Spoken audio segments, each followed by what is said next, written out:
Reading by Mark Nelson. The Time Machine. Chapter 1. The time traveler, for so it will be convenient to speak of him, was expounding a recondite matter to us. His grey eyes shone and twinkled, and his usually pale face was flushed and animated.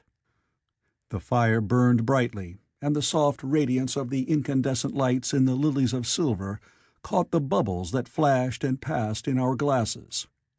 Our chairs, being his patents, embraced and caressed us rather than submitted to be sat upon, and there was that luxurious after-dinner atmosphere when thought roams gracefully free of the trammels of precision. And he put it to us in this way, marking the points with a lean forefinger, as we sat and lazily admired his earnestness over his new paradox, as we thought it, and his fecundity. "You must follow me carefully. I shall have to controvert one or two ideas that are almost universally accepted. The geometry, for instance, they taught you at school is founded on a misconception." "Is not that a rather large thing to expect us to begin upon?" said Philby, an argumentative person with red hair. "I do not mean to ask you to accept anything without reasonable ground for it. You will soon admit as much as I need from you. You know, of course, that a mathematical line, a line of thickness, nil, has no real existence. They taught you that? Neither has a mathematical plane. These things are mere abstractions." "That is all right," said the psychologist. "Nor, having only length, breadth, and thickness, can a cube have a real existence." "There I object," said Philby. "Of course a solid body may exist, all real things, so most people think. But wait a moment. Can an instantaneous cube exist?" "Don't follow you," said Philby. "Can a cube that does not last for any time at all have a real existence?" Philby became pensive. "Clearly," the time traveler proceeded, "any real body must have extension in 4 directions. It must have length, breadth, thickness, and duration.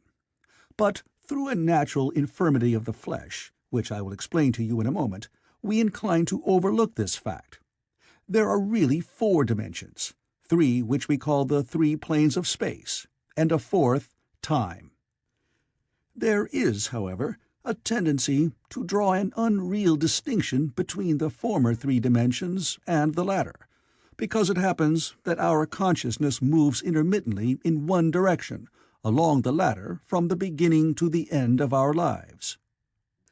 "That," said a very young man, making spasmodic efforts to relight his cigar over the lamp, "that very clear indeed." "Now, it is very remarkable that this is so extensively overlooked," continued the time traveler with a slight accession of cheerfulness. "Really, this is what is meant by the 4th dimension, though some people who talk about the 4th dimension do not know they mean it. It is only another way of looking at time. There is no difference between time and any of the 3 dimensions of space, except that our consciousness moves along it. But some foolish people have got hold of the wrong side of that idea. You have all heard what they have to say about this 4th dimension?" "I have not," said the provincial mayor. "It is simply this, that space, as our mathematicians have it, is spoken of as having 3 dimensions, which one may call length, breadth, and thickness, and is always definable by reference to 3 planes, each at right angles to the others. But some philosophical people have been asking, why 3 dimensions particularly? Why not another direction at right angles to the other 3, and have even tried to construct a 4-dimension geometry. Professor Simon Newcomb was expounding this to the New York Mathematical Society only a month or so ago. You know how on a flat surface, which has only 2 dimensions, we can represent a figure of a 3-dimensional solid, and similarly they think that by models of 3 dimensions they could represent one of 4, if they could master the perspective of the thing. See?" "I think so," murmured the provincial mayor, and knitting his brows he lapsed into an introspective state, his lips moving as one who repeats mystic words. "Yes, I think I see it now," he said after some time, brightening in a quite transitory manner. "Well, I do not mind telling you I have been at work upon this geometry of 4 dimensions for some time. Some of my results are curious. For instance, here is a portrait of a man at 8 years old, another at 15, another at 17, another at 23, and so on. All these are evidently sections, as it were, 3-dimensional representations of his 4-dimensioned being, which is a fixed and unalterable thing. Scientific people," proceeded the Time Traveler, after the pause required for the proper assimilation of this, "know very well that time is only a kind of space. Here is a popular scientific diagram, a weather record. This line I trace with my finger shows the movement of the barometer. Yesterday it was so high, yesterday night it fell, then this morning it rose again, and so gently upward to here. Surely the mercury did not trace this line in any of the dimensions of space generally recognized. But certainly it traced such a line, and that line, therefore, we must conclude was along the time dimension." "But," said the medical man, staring hard at a coal in the fire, "if time is really only a 4th dimension of space, why is it, and why has it always been, regarded as something different? And why cannot we move in time as we move about in the other dimensions of space?" The Time Traveler smiled. "Are you sure we can move freely in space? Right and left we can go, backward and forward freely enough, and men always have done so. I admit we move freely in 2 dimensions. But how about up and down? Gravitation limits us there." "Not exactly," said the medical man. "There are balloons." "But before the balloons, save for spasmodic jumping and the inequalities of the surface, man had no freedom of vertical movement."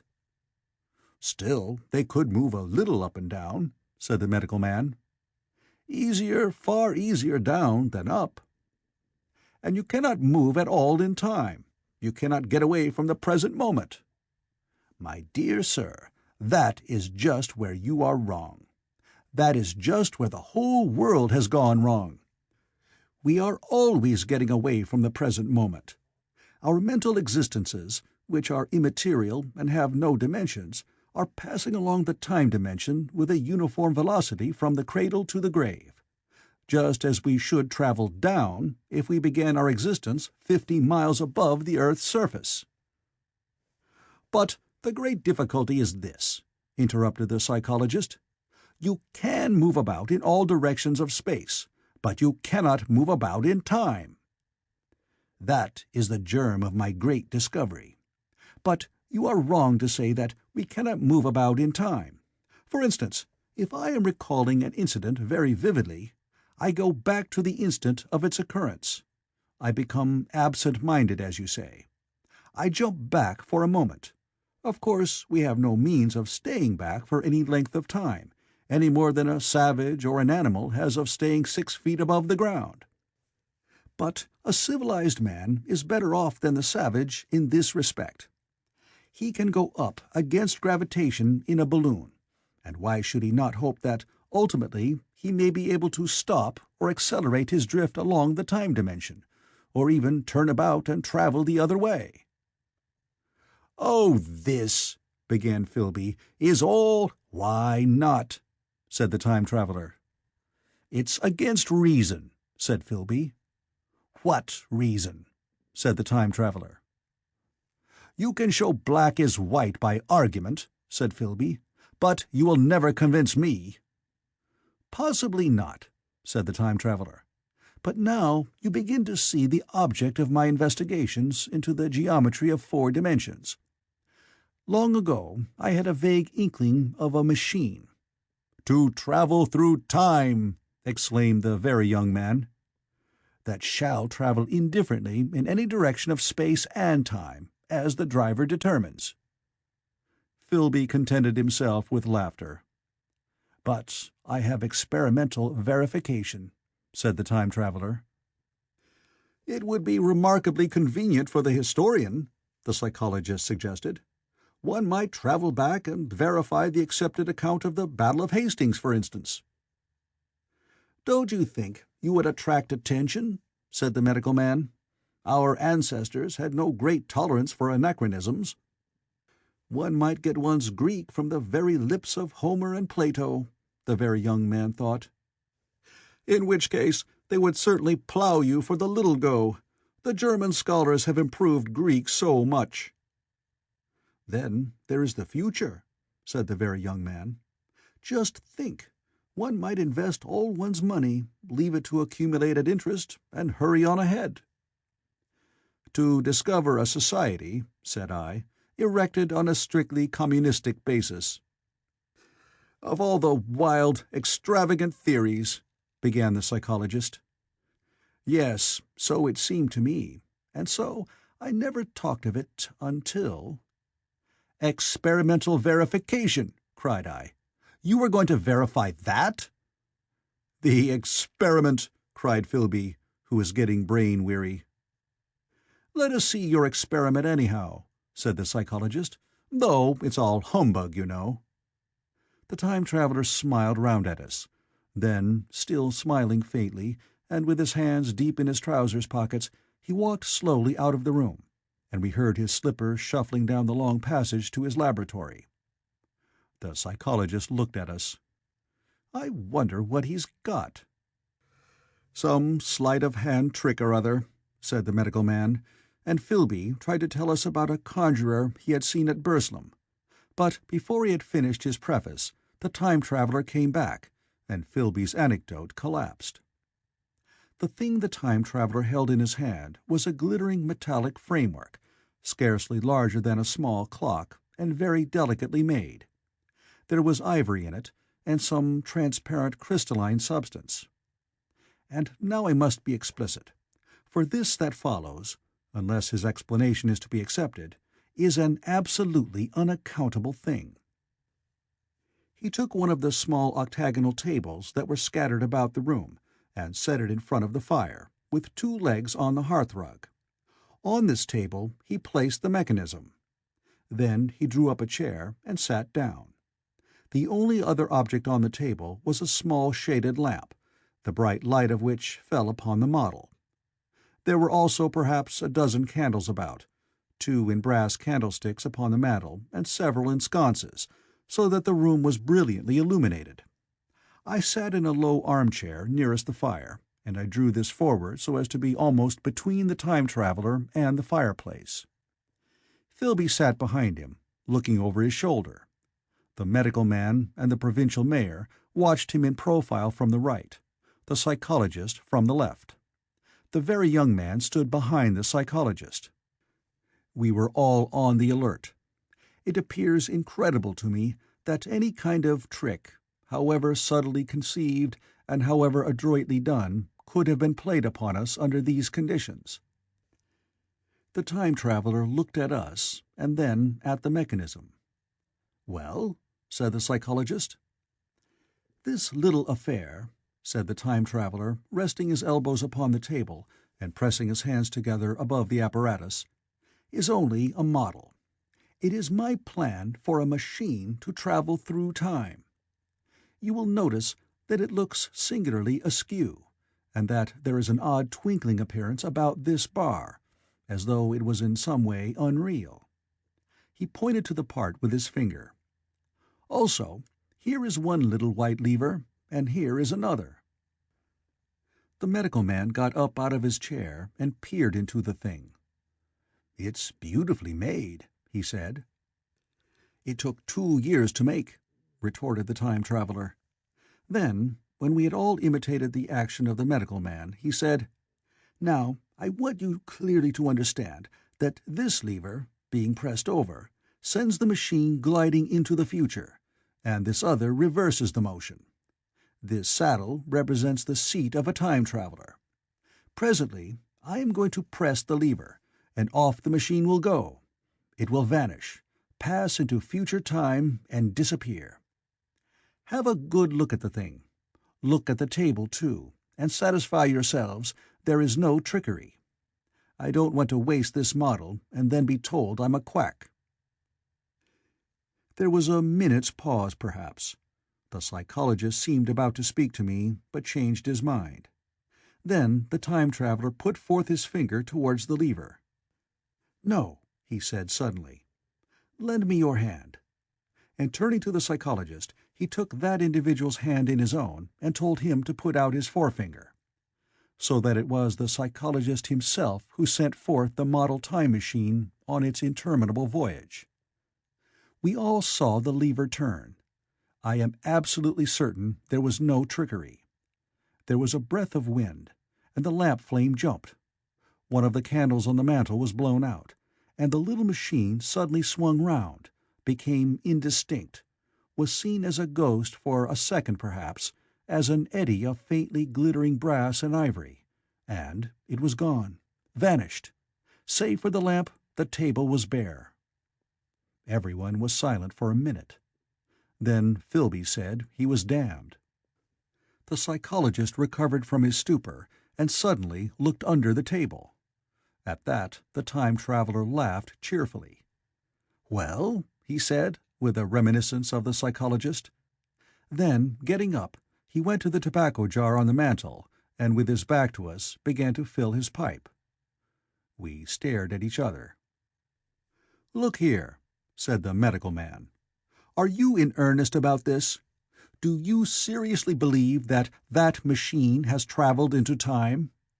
"Certainly," said the time-traveler, stooping to light a spill at the fire. Then he turned, lighting his pipe, to look at the psychologist's face. The psychologist, to show that he was not unhinged, helped himself to a cigar and tried to light it uncut.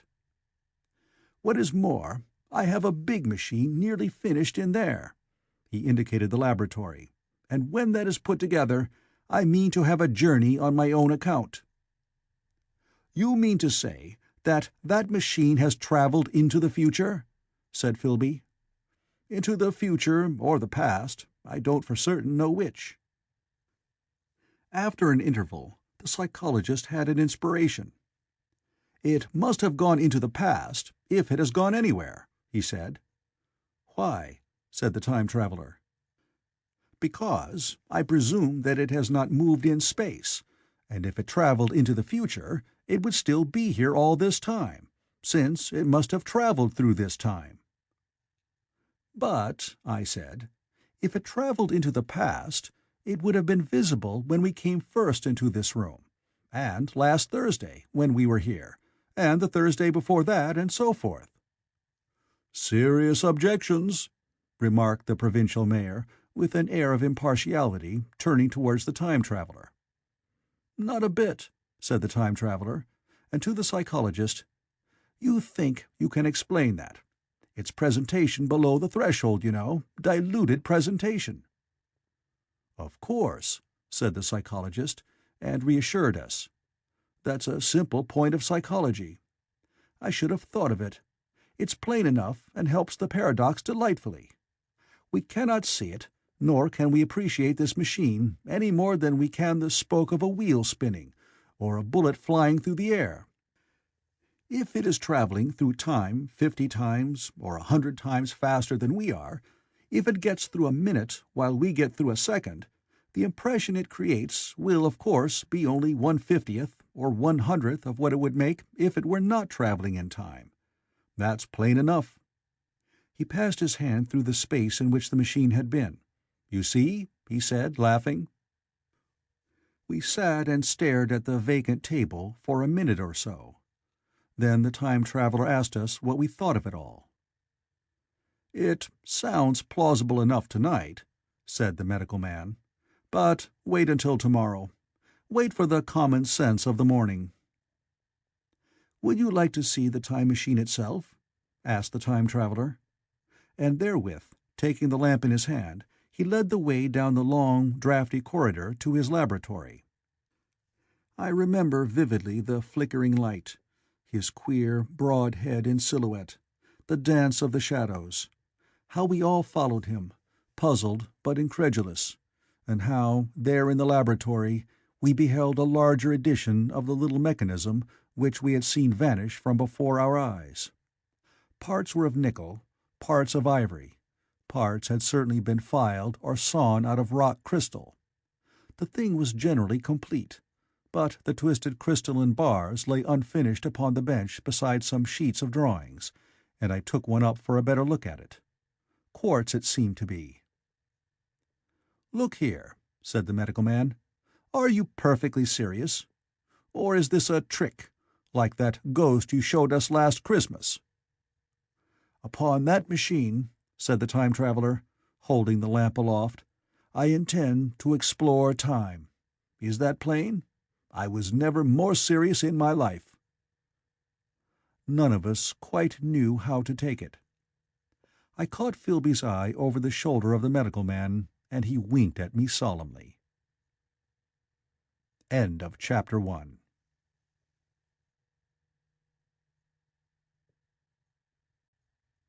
The Time Machine, Chapter 2.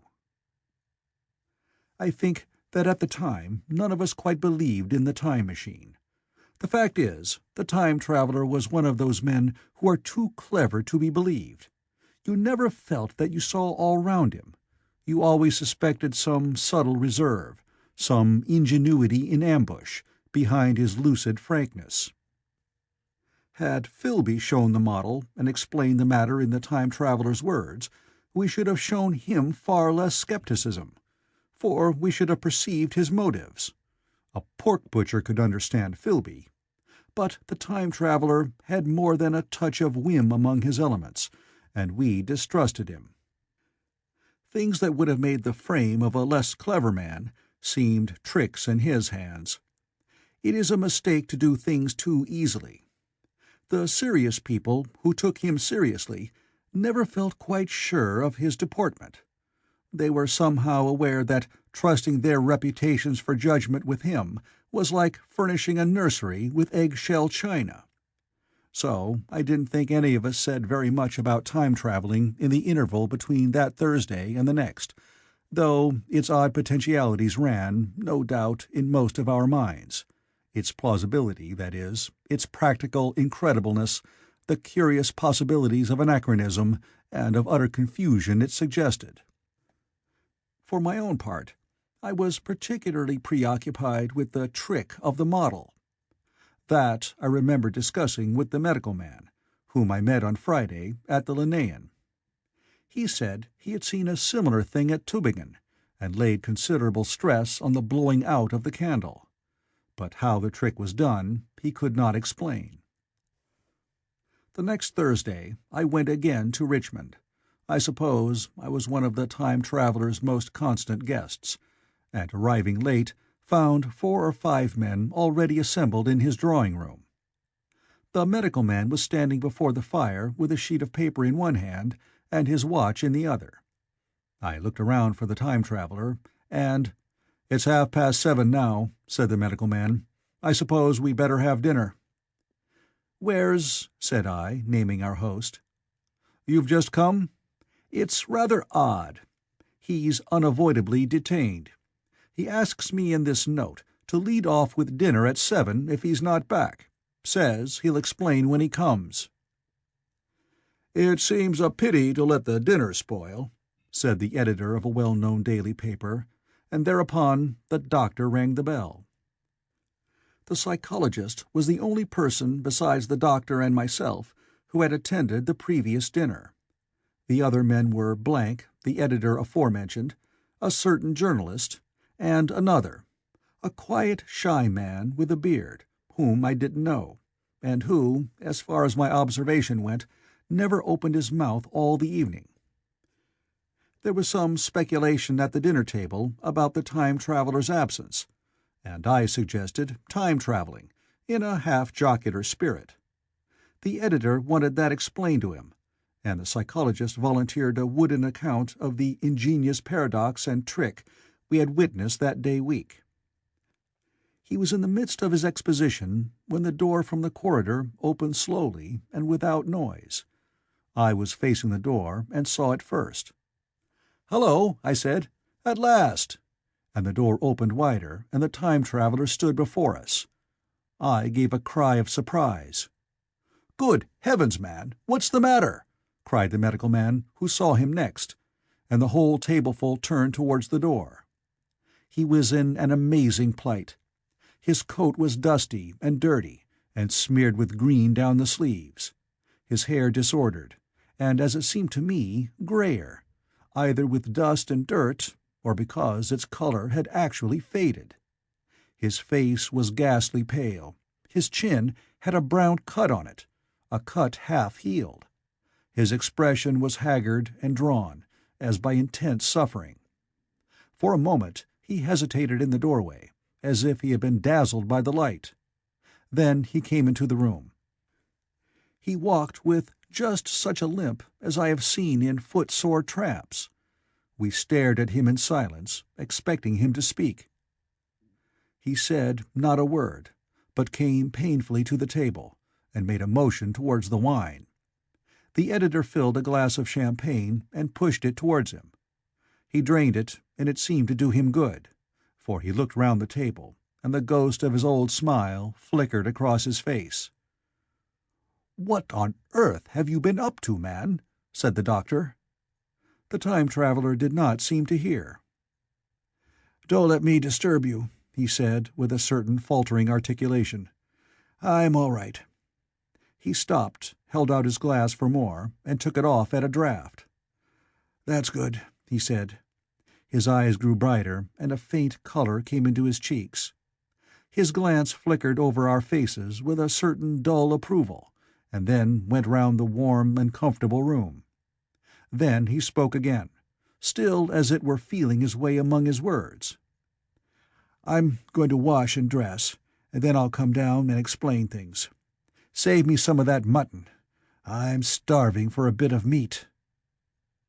He looked across at the editor, who was a rare visitor, and hoped he was all right. The editor began a question. "Tell you presently," said the time-traveler. Funny, I'll be right in a minute." He put down his glass and walked towards the staircase door. Again I remarked his lameness, and the soft padding sound of his footfall, and standing up in my place, I saw his feet as he went out. He had nothing on them but a pair of tattered, blood-stained socks. Then the door closed upon him. I had half a mind to follow, till I remembered how he detested any fuss about himself. For a minute, perhaps, my mind was wool-gathering. Then, "Remarkable behavior of an eminent scientist," I heard the editor say, thinking, after his wont, in headlines. And this brought my attention back to the bright dinner table. "What's the game?" said the journalist. "Has he been doing the amateur cadger? I don't follow." I met the eye of the psychologist and read my own interpretation in his face. I thought of the time-traveler limping painfully upstairs. I don't think anyone else had noticed his lameness. The first to recover completely from this surprise was the medical man, who rang the bell. The time-traveler hated to have servants waiting at dinner, for a hot plate. At that, the editor turned to his knife and fork with a grunt, and the silent man followed suit. The dinner was resumed. Conversation was exclamatory for a little while, with gaps of wonderment. And then the editor got fervent in his curiosity. "Does our friend eke out his modest income with a crossing, or has he his Nebuchadnezzar phases?" he inquired. "I feel assured it's this business of the time machine," I said, and took up the psychologist's account of our previous meeting. The new guests were frankly incredulous. The editor raised objections. "What was this time-traveling? A man couldn't cover himself with dust by rolling in a paradox, could he?" And then, as the idea came home to him, he resorted to caricature. Hadn't he any clothes-brushes in the future? The journalist, too, would not believe at any price, and joined the editor in the easy work of heaping ridicule on the whole thing. They were both the new kind of journalist, very joyous, irreverent young men. "Our special correspondent in the Day After Tomorrow reports," the journalist was saying, or rather shouting, when the time traveler came back. He was dressed in ordinary evening clothes, and nothing save his haggard look remained of the change that had startled me. "I say," said the editor hilariously, "these chaps here say you have been traveling into the middle of next week. Tell us all about little Rosebery, will you? What will you take for the lot?" The time traveler came to the place reserved for him without a word. He smiled quietly in his old way. "Where's my mutton?" he said. "What a treat it is to stick a fork into meat again." "Story!" cried the editor. "Story be damned," said the time traveler. "I want something to eat. I won't say a word until I get some peptone into my arteries. Thanks, and the salt." "One word," said I. "Have you been time-traveling?" "Yes," said the time-traveler, with his mouth full, nodding his head. "I'd give a shilling a line for a verbatim note," said the editor. The time-traveler pushed his glass towards the silent man and rang it with his fingernail, at which the silent man, who had been staring at his face, started convulsively, and poured him wine. The rest of the dinner was uncomfortable. For my own part, sudden questions kept rising to my lips, and I dare say it was the same with the others. The journalist tried to relieve the tension by telling anecdotes of Hetty Potter. The time-traveler devoted his attention to his dinner, and displayed the appetite of a tramp. The medical man smoked a cigarette, and watched the time-traveler through his eyelashes. The silent man seemed even more clumsy than usual, and drank champagne with regularity and determination out of sheer nervousness. At last the time-traveler pushed his plate away and looked round us. "I suppose I must apologize," he said. "I was simply starving. I've had a most amazing time."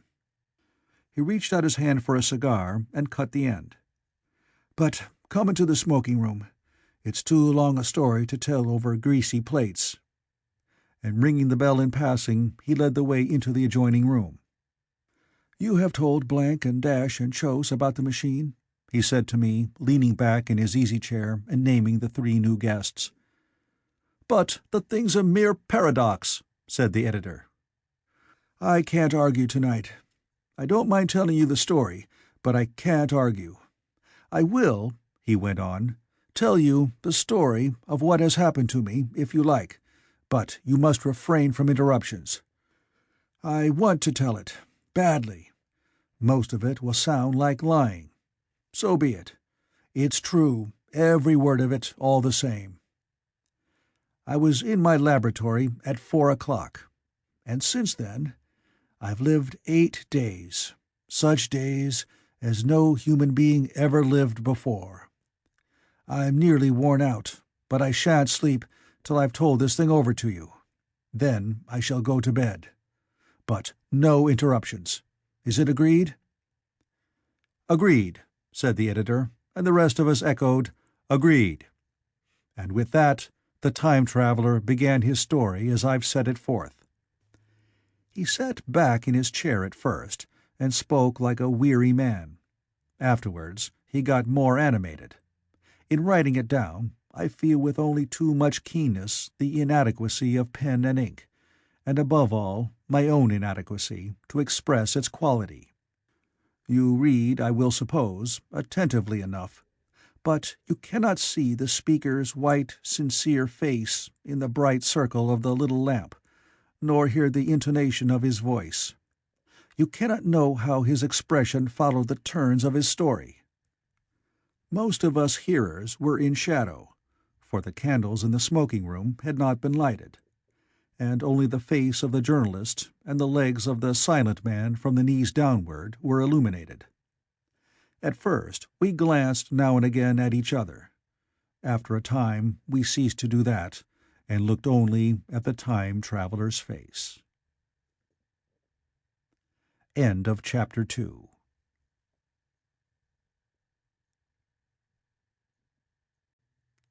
The Time Machine, Chapter 3.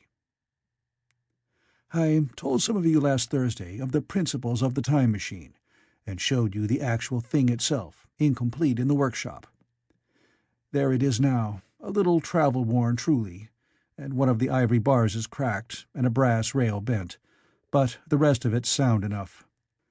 I expected to finish it on Friday, but on Friday, when the putting together was nearly done, I found that one of the nickel bars was exactly 1 inch too short, and this I had to get remade, so that the thing was not complete until this morning. It was at 10 o'clock today that the first of all time machines began its career. I gave it a last tap, tried all the screws again, put one more drop of oil on the quartz rod, and sat myself in the saddle. I suppose a suicide who holds a pistol to his skull feels much the same wonder at what will come next as I felt then. I took the starting lever in one hand and the stopping one in the other, pressed the first, and almost immediately the second. I seemed to reel. I felt a nightmare sensation of falling, and looking around, I saw the laboratory exactly as before. Had anything happened? For a moment, I suspected that my intellect had tricked me. Then I noted the clock. A moment before, as it seemed, it had stood at a minute or so past 10. Now it was nearly 3:30. I drew a breath, set my teeth, gripped the starting lever with both hands, and went off with a thud. The laboratory got hazy and went dark. Mrs. Watchett came in and walked, apparently without seeing me, towards the garden door. I suppose it took her a minute or so to traverse the place, but to me she seemed to shoot across the room like a rocket. I pressed the lever over to its extreme position. The night came like the turning out of a lamp, and in another moment came tomorrow. The laboratory grew faint and hazy, then fainter and even fainter. Tomorrow night came black, then day again, day again, faster and faster still. An eddying murmur filled my ears, and a strange, dumb confusedness descended on my mind. I am afraid I cannot convey the peculiar sensations of time traveling. They are excessively unpleasant. There is a feeling exactly like that one has upon a switchback, of a helpless, headlong motion. I felt the same horrible anticipation, too, of an imminent smash. As I put on pace, night followed day like the flapping of a black wing. The dim suggestion of the laboratory seemed presently to fall away from me, and I saw the sun hopping swiftly across the sky, leaping it every minute, and every minute marking a day. I suppose the laboratory had been destroyed, and I had come into the open air. I had a dim impression of scaffolding, but I was already going too fast to be conscious of any moving things. The slowest snail that ever crawled dashed by too fast for me. The twinkling succession of darkness and light was excessively painful to the eye. Then, in the intermittent darknesses, I saw the moon spinning swiftly through her quarters from new to full, and had a faint glimpse of the circling stars. Presently, as I went on, still gaining velocity, the palpitation of night and day merged into one continuous grayness. The sky took on a wonderful deepness of blue, a splendid, luminous color, like that of early twilight. The jerking sun became a streak of fire, a brilliant arch in space, the moon a fainter, fluctuating band, and I could see nothing of the stars, save now and then a brighter circle flickering in the blue. The landscape was misty and vague. I was still on the hillside upon which this house now stands, and the shoulder rose above me grey and dim. I saw trees growing and changing like puffs of vapor, now brown, now green. They grew, spread, shivered, and passed away. I saw huge buildings rise up, faint and fair, and pass like dreams. The whole surface of the earth seemed changed, melting and flowing under my eyes. The little hands upon the dials that registered my speed raced round faster and faster. Presently, I noted that the sun belt swayed up and down, from solstice to solstice, in a minute or less, and that consequently my pace was over a year a minute, and minute by minute the white snow flashed across the world and vanished, and was followed by the bright, brief green of spring. The unpleasant sensations of the start were less poignant now. They merged at last into a kind of hysterical exhilaration. I remarked, indeed, a clumsy swaying of the machine, for which I was unable to account. But my mind was too confused to attend to it, so, with a kind of madness growing upon me, I flung myself into futurity. At first I scarce thought of stopping, scarce thought of anything but these new sensations. But presently a fresh series of impressions grew up in my mind, a certain curiosity, and therewith a certain dread, until at last they took complete possession of me. What strange developments of humanity, what wonderful advances upon our rudimentary civilization, I thought, might not appear when I came to look nearly into the dim, elusive world that raced and fluctuated before my eyes. I saw great and splendid architecture rising about me, more massive than any buildings of our own time, and yet, it seemed, built of glimmer and mist. I saw a richer green flow up the hillside and remain there, without any wintry intermission. Even through the veil of my confusion, the earth seemed very fair, and so my mind came round to the business of stopping. The peculiar risk lay in the possibility of my finding some substance in the space which I, or the machine, occupied. So long as I travelled at a high velocity through time, this scarcely mattered. I was, so to speak, attenuated, was slipping like a vapour through the interstices of intervening substances. But to come to a stop involved the jamming of myself, molecule by molecule, into whatever lay in my way, meant bringing my atoms into such intimate contact with those of the obstacle that a profound chemical reaction, possibly a far-reaching explosion, would result, and blow myself and my apparatus out of all possible dimensions, into the unknown. This possibility had occurred to me again and again while I was making the machine, but then I had cheerfully accepted it as an unavoidable risk, one of the risks a man has got to take. Now the risk was inevitable, I no longer saw it in the same cheerful light. The fact is that, insensibly, the absolute strangeness of everything, the sickly jarring and swaying of the machine, above all, the feeling of prolonged falling, had absolutely upset my nerve.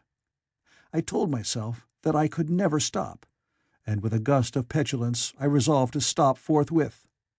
Like an impatient fool, I lugged over the lever, and incontinently the thing went reeling over, and I was flung headlong through the air. There was the sound of a clap of thunder in my ears. I may have been stunned for a moment. A pitiless hail was hissing round me, and I was sitting on soft turf in front of the overset machine. Everything still seemed grey, but presently I remarked that the confusion in my ears was gone. I looked round me. I was on what seemed to be a little lawn in a garden, surrounded by rhododendron bushes, and I noticed that their mauve and purple blossoms were dropping in a shower under the beating of the hailstones. The rebounding, dancing hail hung in a cloud over the machine and drove along the ground like smoke. In a moment I was wet to the skin. "Fine hospitality," said I, "to a man who has travelled innumerable years to see you." Presently I thought what a fool I was to get wet. I stood up and looked round me. A colossal figure, carved apparently in some white stone, loomed indistinctly beyond the rhododendrons through the hazy downpour, but all else of the world was invisible. My sensations would be hard to describe. As the columns of hail grew thinner, I saw the white figure more distinctly. It was very large, for a silver birch tree touched its shoulder. It was of a white marble, in shape something like a winged sphinx, but the wings, instead of being carried vertically at the sides, were spread so that it seemed to hover. The pedestal, it appeared to me, was of bronze, and was thick with verdigris. It chanced that the face was towards me. The sightless eyes seemed to watch me. There was the faint shadow of a smile on the lips. It was greatly weather-worn, and that imparted an unpleasant suggestion of disease.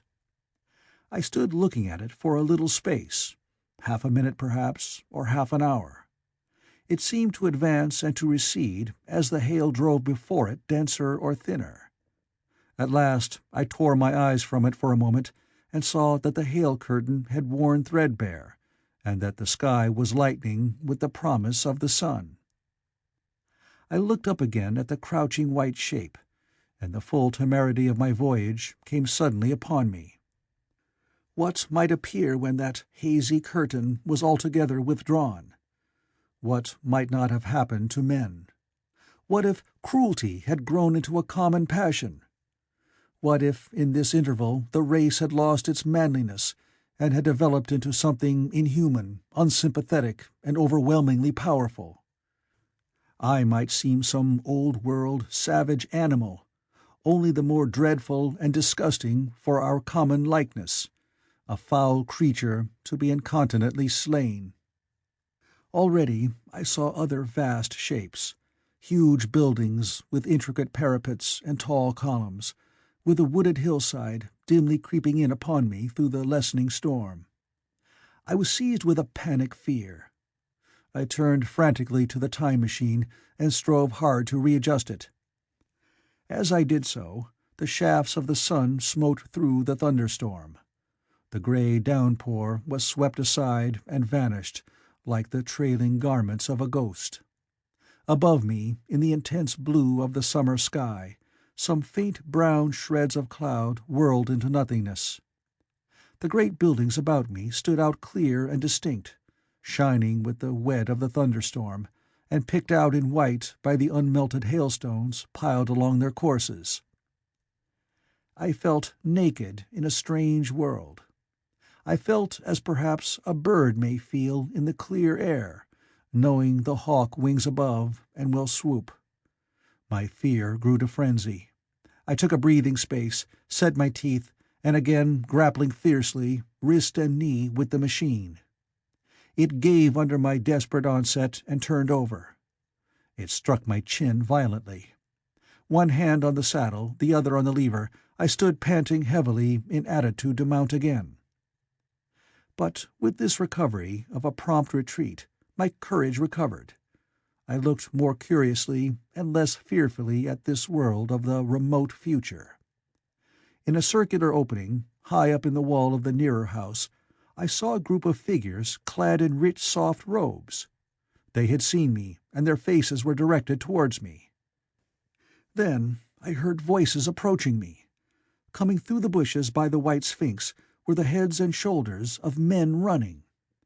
One of these emerged in a pathway leading straight to the little lawn upon which I stood with my machine.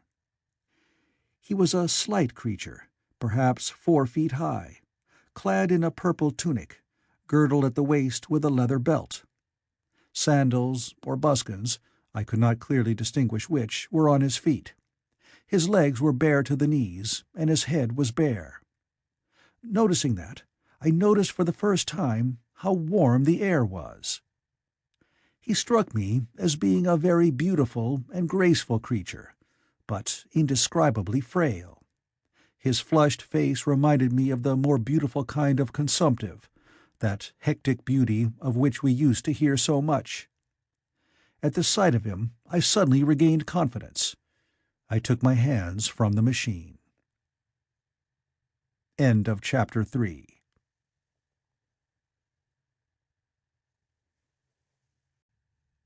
The Time Machine.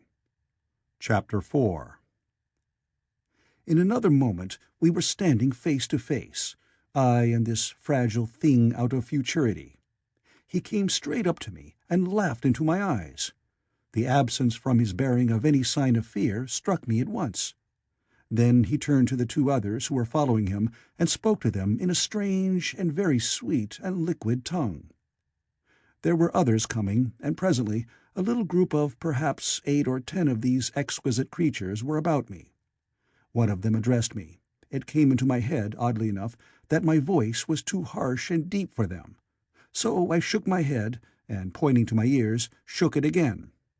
He came a step forward, hesitated, and then touched my hand.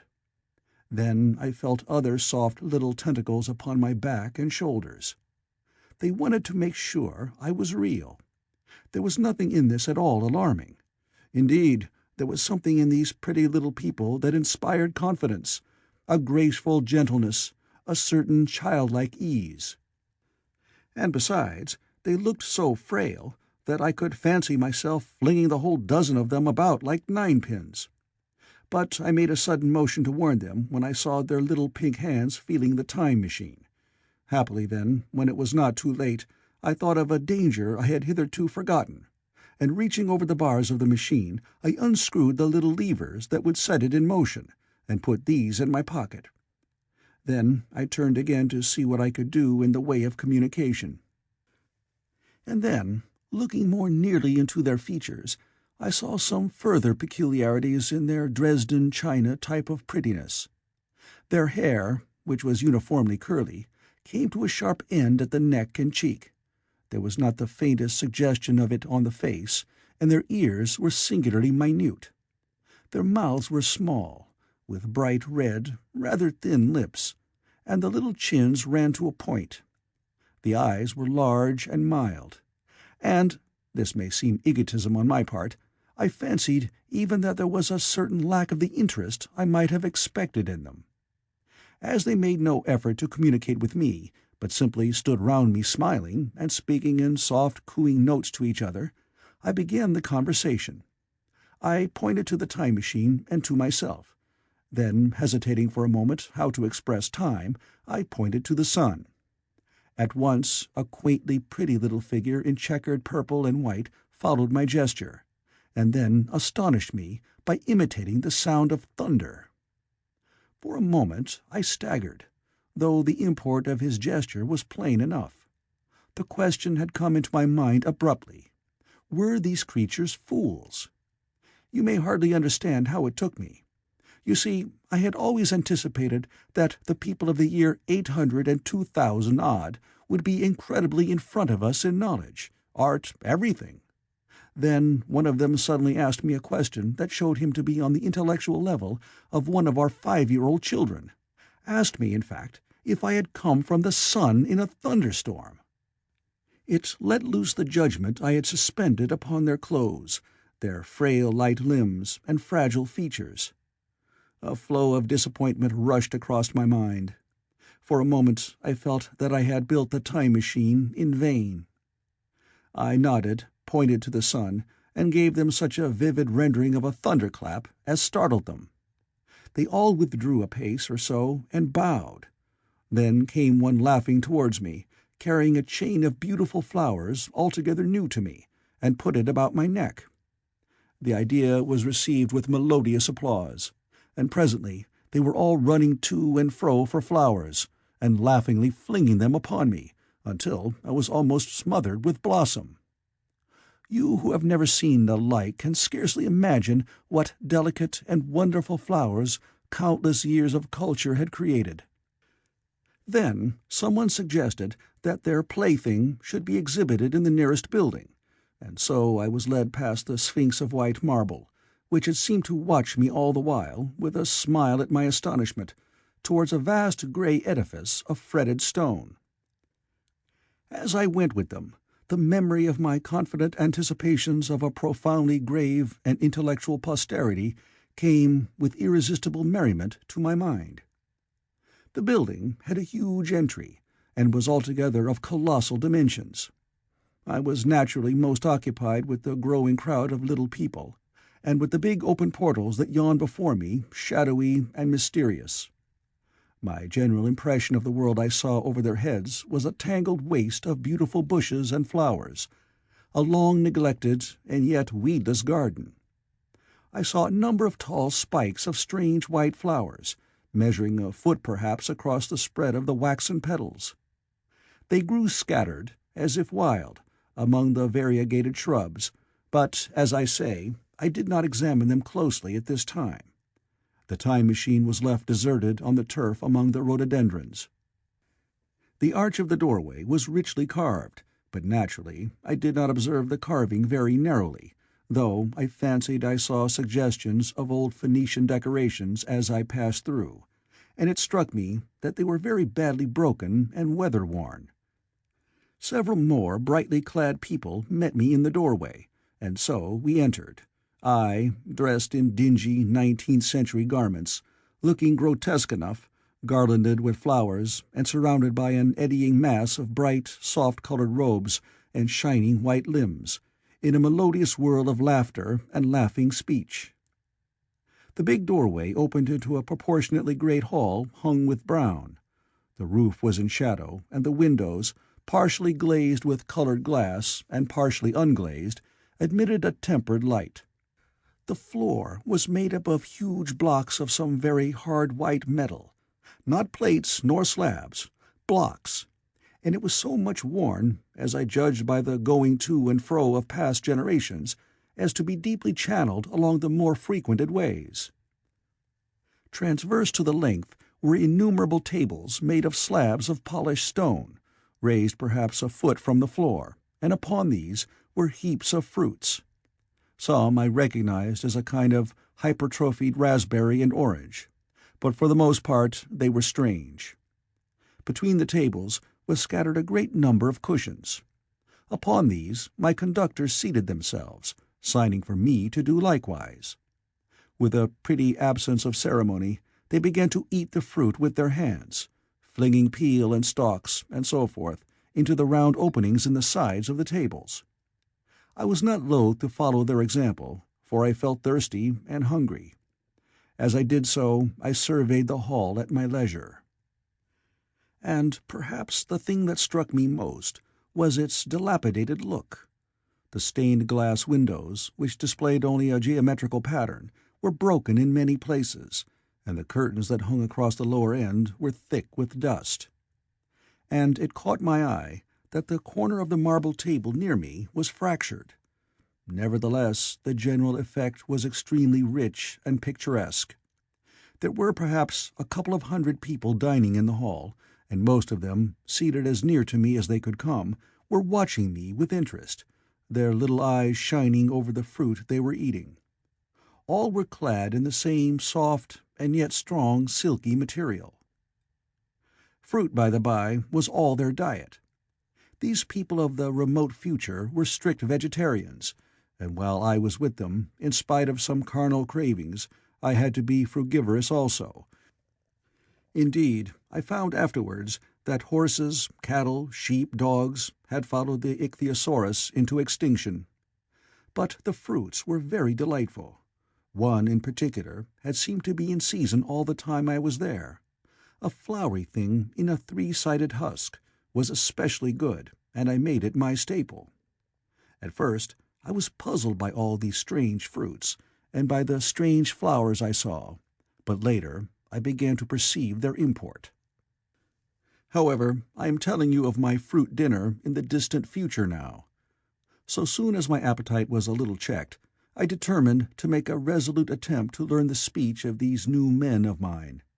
Clearly, that was the next thing to do. The fruits seemed a convenient thing to begin upon, and holding one of these up, I began a series of interrogative sounds and gestures. I had some considerable difficulty in conveying my meaning. At first, my efforts met with a stare of surprise or inextinguishable laughter, but presently a fair-haired little creature seemed to grasp my intention and repeated a name. They had to chatter and explain the business at great length to each other, and my first attempts to make the exquisite little sounds of their language caused an immense amount of amusement. However, I felt like a schoolmaster amidst children, and persisted, and presently I had a score of noun substantives at least at my command. And then I got to demonstrate pronouns, and even the verb to eat.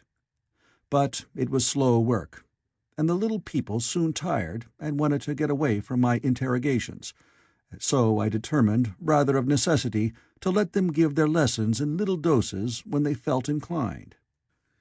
And very little doses I found they were before long, for I never met people more indolent or more easily fatigued. A queer thing I soon discovered about my little hosts, and that was their lack of interest. They would come to me with eager cries of astonishment, like children, but, like children, they would soon stop examining me and wander away after some other toy. The dinner and my conversation beginnings ended, I noted for the first time that almost all those who had surrounded me at first were gone. It is odd, too, how speedily I came to disregard these little people. I went out through the portal into the sunlit world again as soon as my hunger was satisfied. I was continually meeting more of these men of the future, who would follow me at a little distance, chatter and laugh about me, and, having smiled and gesticulated in a friendly way, leave me again to my own devices. The calm of evening was upon the world as I emerged from the great hall, and the scene was lit by the warm glow of the setting sun. At first things were very confusing. Everything was so entirely different from the world I had known, even the flowers. The big building I had left was situated on the slope of a broad river valley, but the Thames had shifted perhaps a mile from its present position. I resolved to mount to the summit of a crest perhaps a mile and a half away, from which I could get a wider view of this our planet in the year 802,701 A.D. For that, I should explain, was the date the little dials of my machine recorded.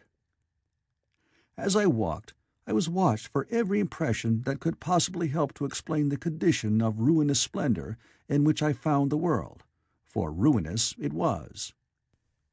A little way up the hill, for instance, was a great heap of granite, bound together by masses of aluminium, a vast labyrinth of precipitous walls and crumpled heaps, amidst which were thick heaps of very beautiful pagoda-like plants, nettles possibly, but wonderfully tinted with brown about the leaves, and incapable of stinging.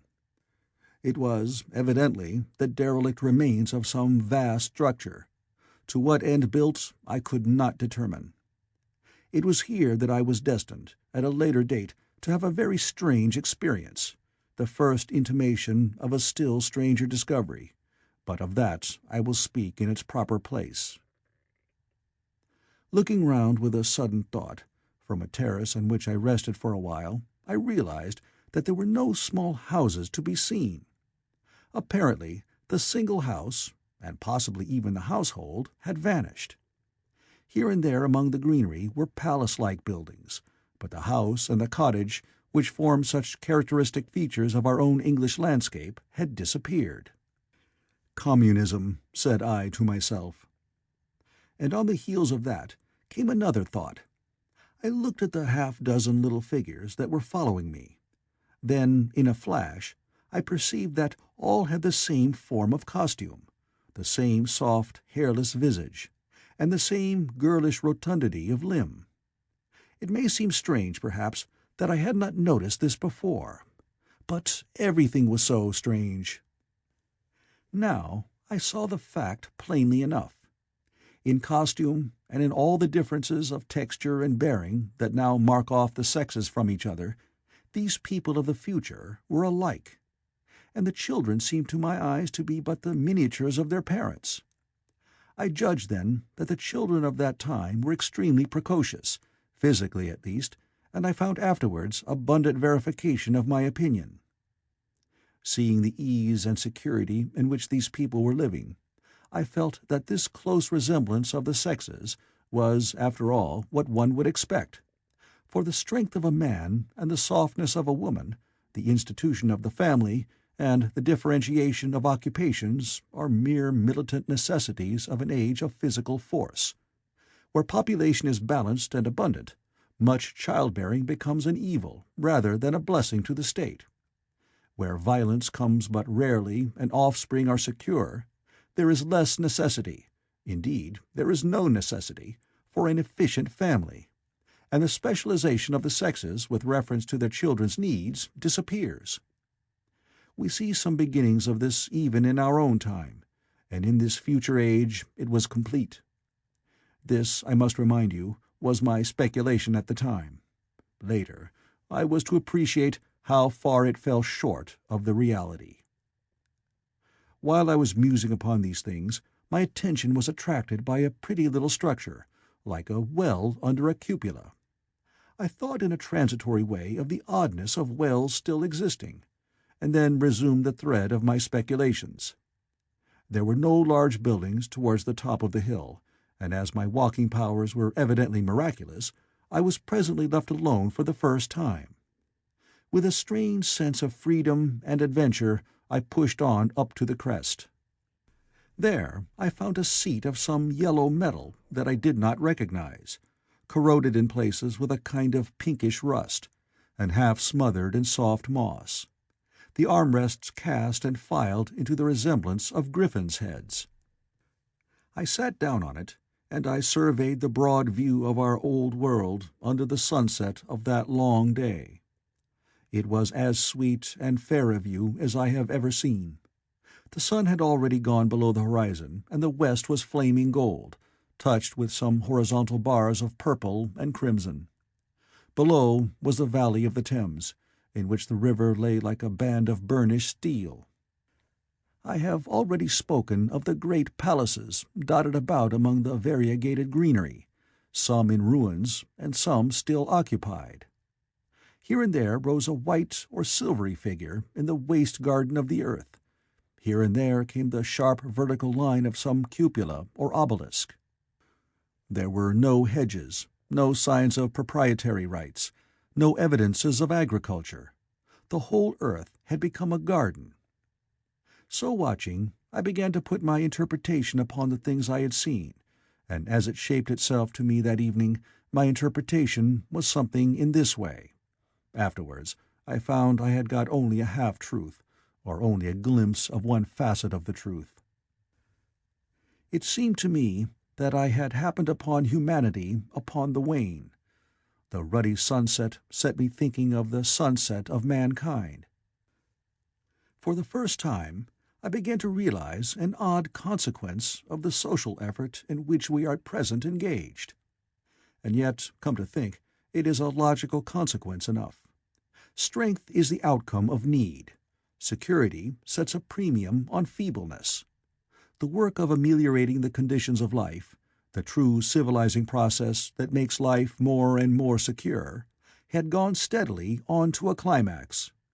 One triumph of a united humanity over nature had followed another. Things that are now mere dreams had become projects deliberately put in hand and carried forward. And the harvest was what I saw.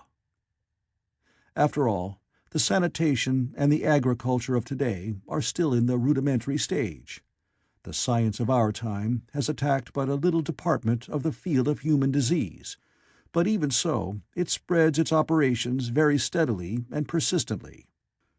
Our agriculture and horticulture destroy a weed just here and there, and cultivate perhaps a score or so of wholesome plants, leaving the greater number to fight out a balance as they can.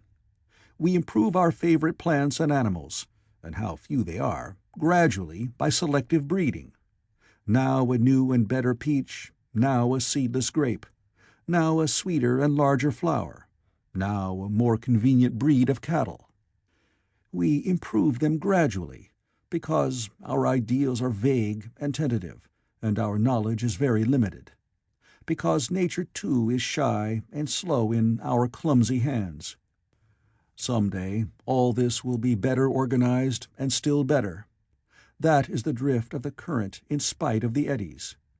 The whole world will be intelligent, educated, and cooperating. Things will move faster and faster towards the subjugation of nature.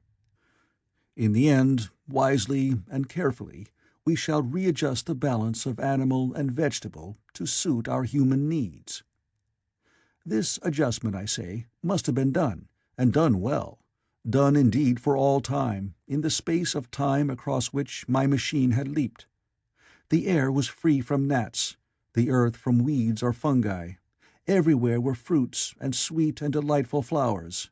Brilliant butterflies flew hither and thither. The ideal of preventive medicine was attained. Diseases had been stamped out. I saw no evidence of any contagious diseases during all my stay. And I shall have to tell you later that even the processes of putrefaction and decay had been profoundly affected by these changes. Social triumphs, too, had been effected. I saw mankind housed in splendid shelters, gloriously clothed, and as yet I had found them engaged in no toil. There were no signs of struggle, neither social nor economical struggle. The shop, the advertisement, traffic, all that commerce which constitutes the body of our world, was gone. It was natural on that golden evening that I should jump at the idea of a social paradise. The difficulty of increasing population had been met, I guessed, and population had ceased to increase. But with this change in condition comes inevitably adaptations to the change.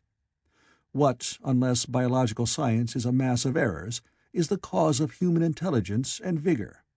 Hardship and freedom. Conditions under which the active, strong, and subtle survive, and the weaker go to the wall. Conditions that put a premium upon the loyal alliance of capable men, upon self-restraint, patience, and decision. And the institution of the family, and the emotions that arise therein, the fierce jealousy, the tenderness for offspring, parental self-devotion, all found their justification and support in the imminent dangers of the young. Now, where are these imminent dangers? There is a sentiment arising, and it will grow, against connubial jealousy, against fierce maternity, against passion of all sorts. Unnecessary things now, and things that make us uncomfortable, savage survivals, discords in a refined and pleasant life.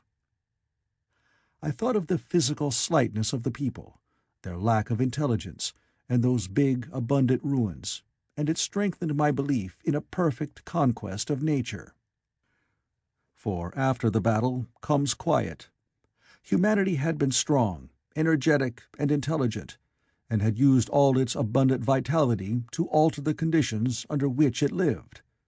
And now came the reaction of the altered conditions. Under the new conditions of perfect comfort and security, that restless energy, that with us is strength, would become weakness. Even in our own time, certain tendencies and desires, once necessary to survival, are a constant source of failure. Physical courage and the love of battle, for instance, are no great help, may even be hindrances, to a civilized man. And in a state of physical balance and security, power, intellectual as well as physical, would be out of place. For countless years I judged there had been no danger of war or solitary violence, no danger from wild beasts, no wasting disease to require strength of constitution, no need of toil. For such a life, what we should call the weak are as well equipped as the strong, are indeed no longer weak. Better equipped indeed they are, for the strong would be fretted by an energy for which there was no outlet. No doubt the exquisite beauty of the buildings I saw was the outcome of the last surgings of the now purposeless energy of mankind, before it settled down into perfect harmony with the conditions under which it lived, the flourish of that triumph which began the last great peace. This has ever been the fate of energy in security. It takes to art and to eroticism, and then come languor and decay. Even this artistic impetus would at last die away, had almost died in the time I saw. To adorn themselves with flowers, to dance, to sing in the sunlight, so much was left of the artistic spirit, and no more. Even that would fade in the end into a contented inactivity. We are kept keen on the grindstone of pain and necessity, and it seemed to me that here was that hateful grindstone broken at last. As I stood there in the gathering dark, I thought that in this simple explanation I had mastered the problem of the world, mastered the whole secret of these delicious people. Possibly the checks they had devised for the increase of population had succeeded too well, and their numbers had rather diminished than kept stationary. That would account for the abandoned ruins. Very simple was my explanation, and plausible enough, as most wrong theories are. End of Chapter 4.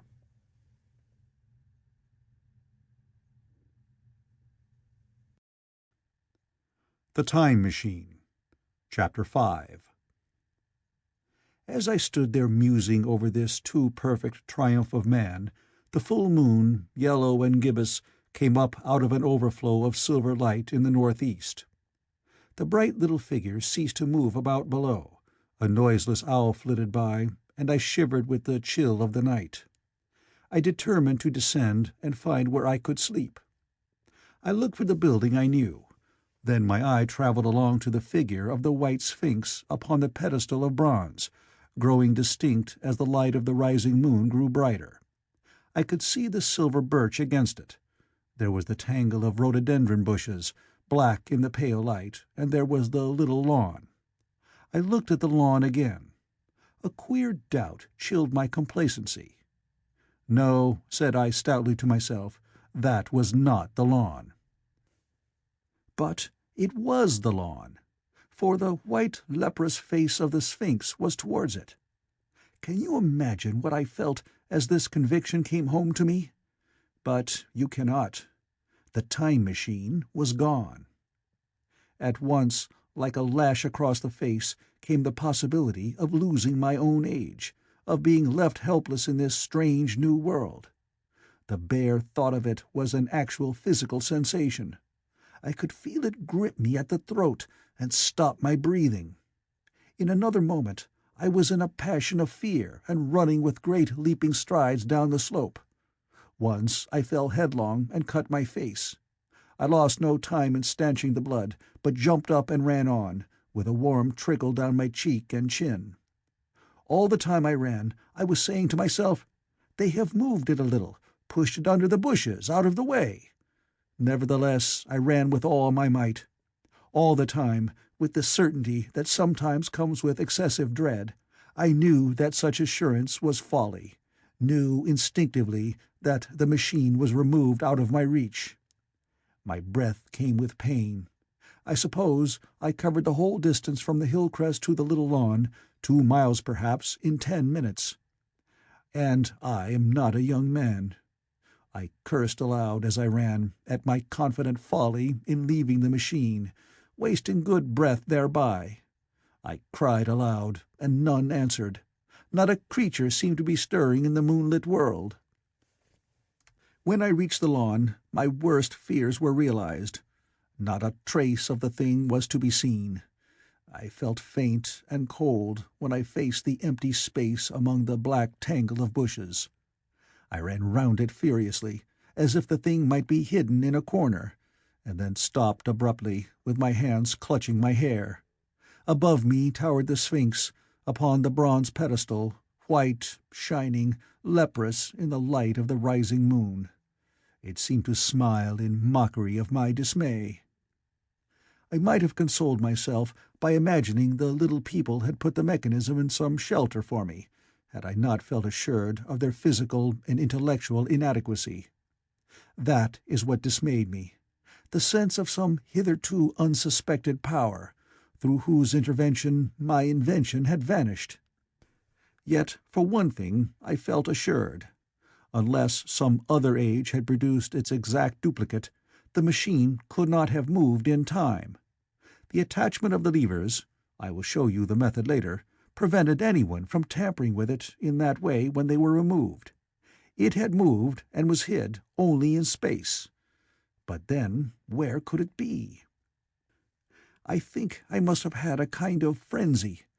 I remember running violently in and out among the moonlit bushes all round the Sphinx, and startling some white animal that in the dim light I took for a small deer. I remember, too, late that night, beating the bushes with my clenched fist until my knuckles were gashed and bleeding from the broken twigs. Then, sobbing and raving in my anguish of mind, I went down to the great building of stone. The big hall was dark, silent, and deserted. I slipped on the uneven floor and fell over one of the malachite tables, almost breaking my shin. I lit a match and went on past the dusty curtains of which I have told you. Then I found a second great hall, covered with cushions, upon which, perhaps, a score or so of the little people were sleeping.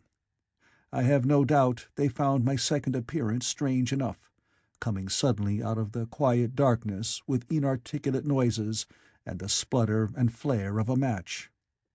For they had forgotten about matches. "Where is my time machine?"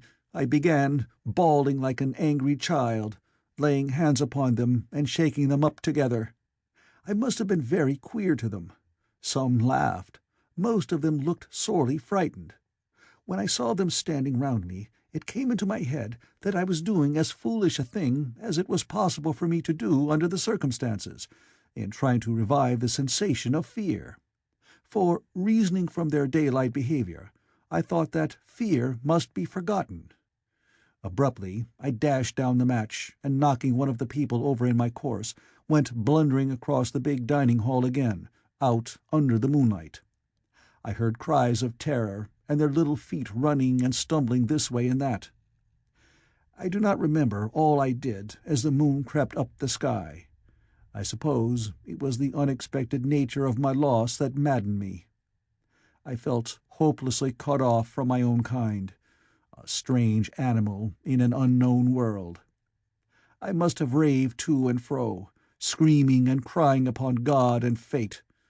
I have a memory of horrible fatigue, as the long night of despair wore away, of looking in this impossible place and that, of groping among moonlit ruins and touching strange creatures in the black shadows, at last of lying on the ground near the Sphinx and weeping with absolute wretchedness. I had nothing left but misery.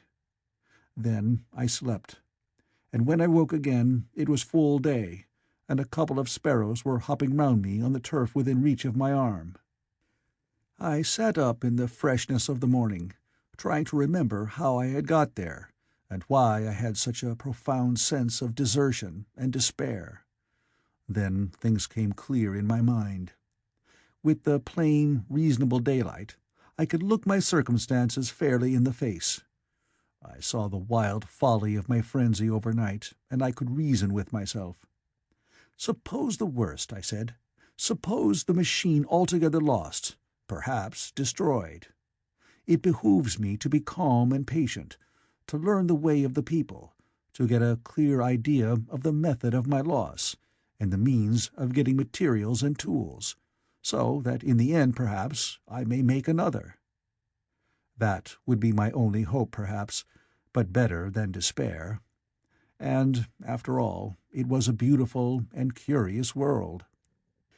But probably the machine had only been taken away. Still, I must be calm and patient, find its hiding place, and recover it by force or cunning. And with that, I scrambled to my feet and looked about me, wondering where I could bathe. I felt weary, stiff, and travel-soiled. The freshness of the morning made me desire an equal freshness. I had exhausted my emotion. Indeed, as I went about my business, I found myself wondering at my intense excitement overnight. I made a careful examination of the ground about the little lawn. I wasted some time in futile questionings, conveyed, as well as I was able, to such of the little people as came by. They all failed to understand my gestures. Some were simply stolid, some thought it was a jest and laughed at me.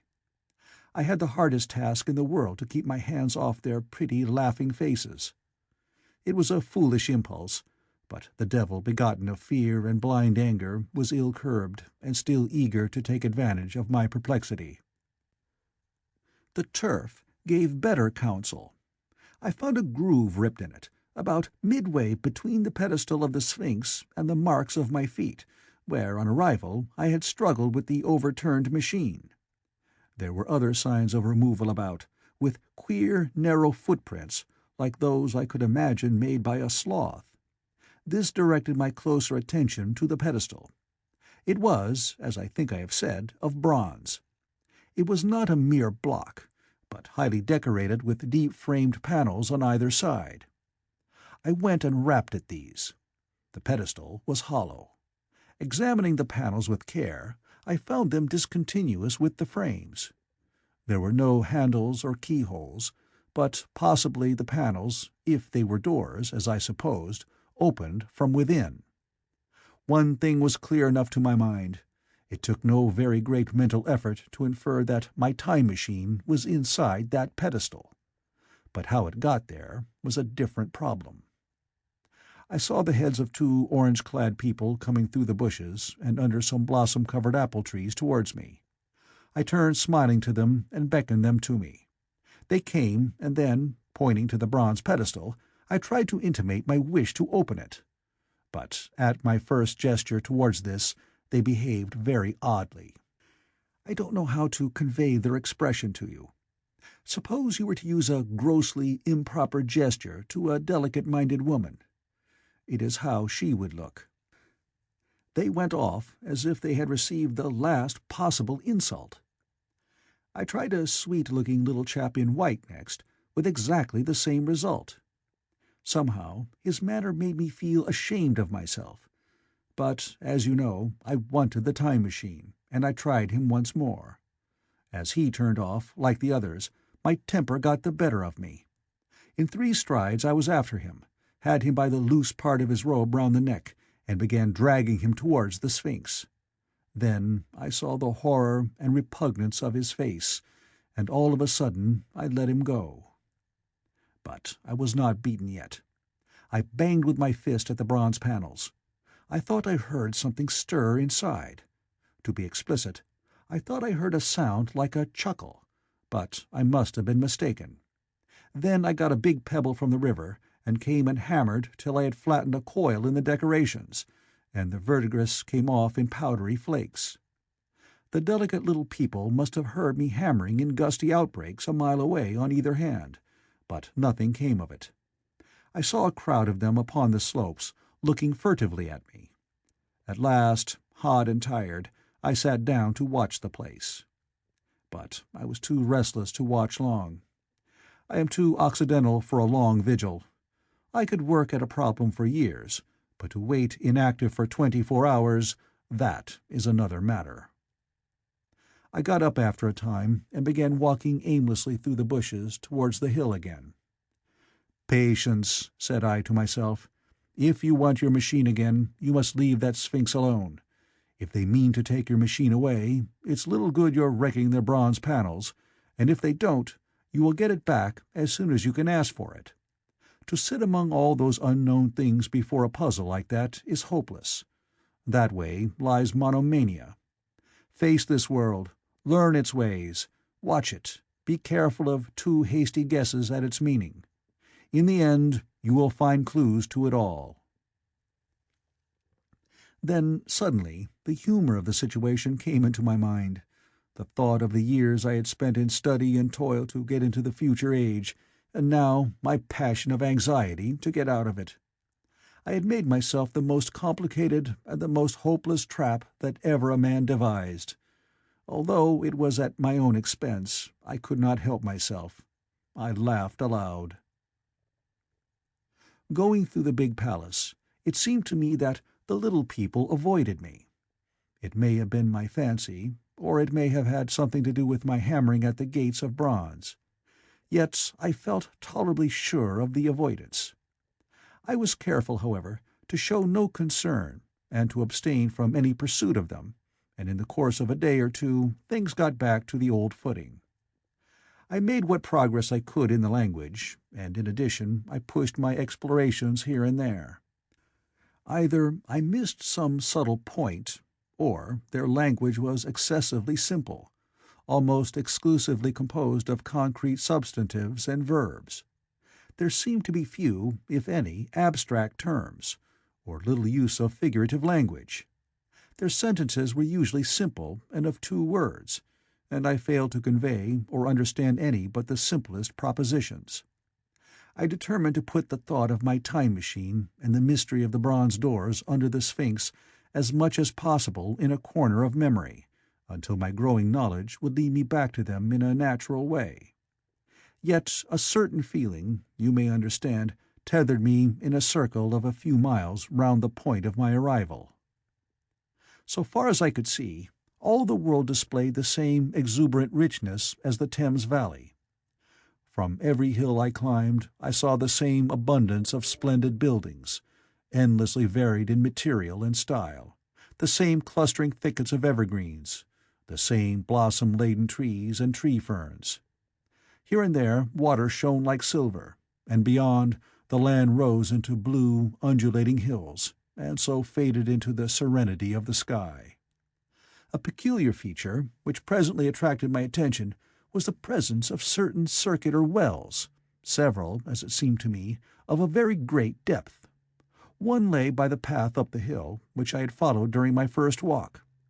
Like the others, it was rimmed with bronze, curiously wrought, and protected by a little cupola from the rain.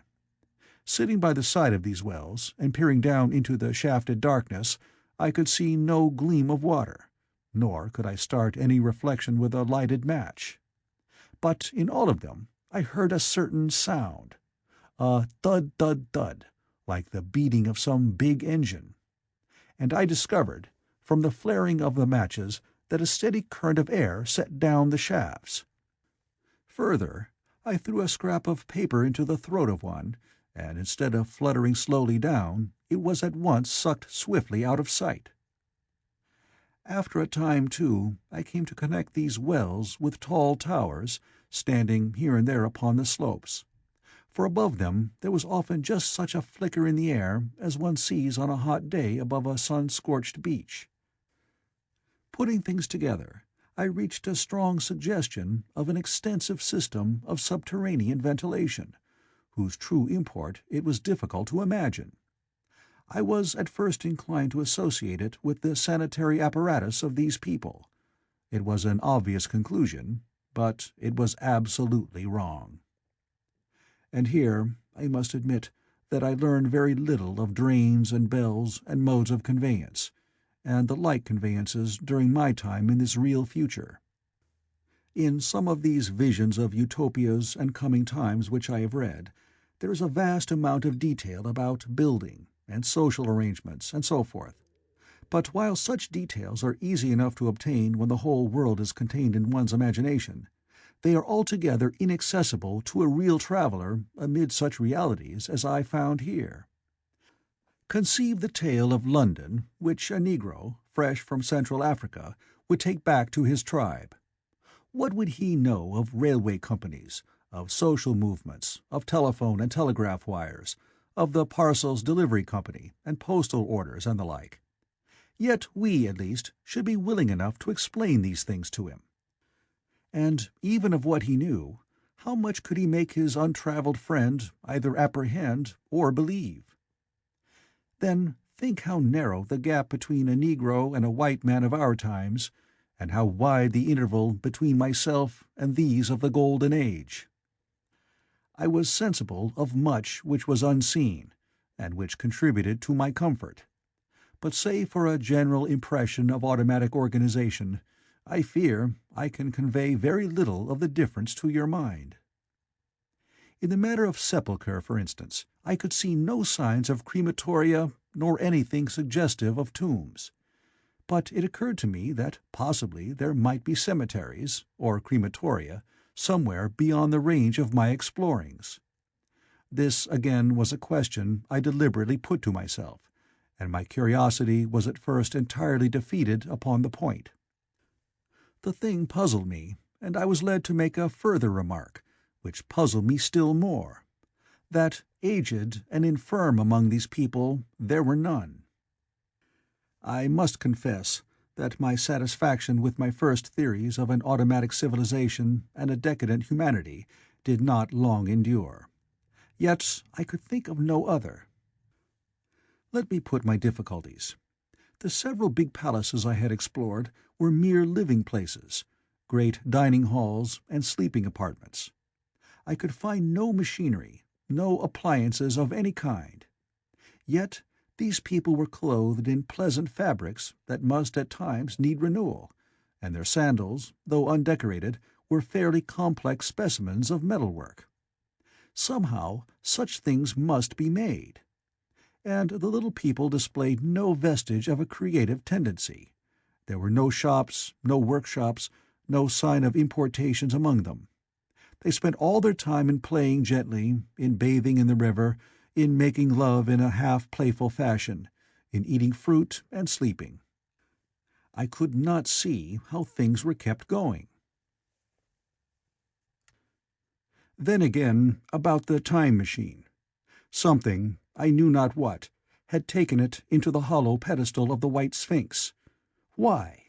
For the life of me I could not imagine. Those waterless wells, too, those flickering pillars.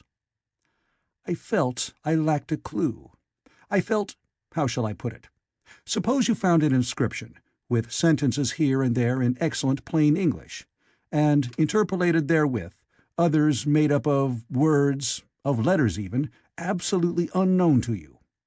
Well, on the third day of my visit, that was how the world of 802,701 presented itself to me. That day, too, I made a friend of a sort. It happened that, as I was watching some of the little people bathing in a shallow, one of them was seized with a cramp and began drifting downstream. The main current ran rather swiftly, but not too strongly for even a moderate swimmer.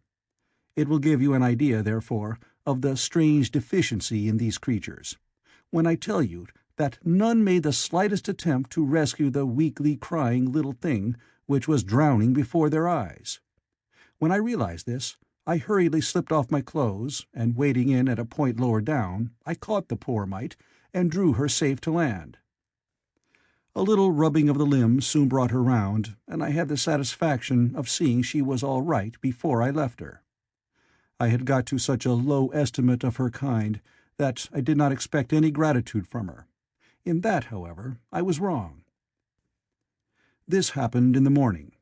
In the afternoon I met my little woman, as I believe it was, as I was returning towards my center from an exploration, and she received me with cries of delight and presented me with a big garland of flowers, evidently made for me and me alone.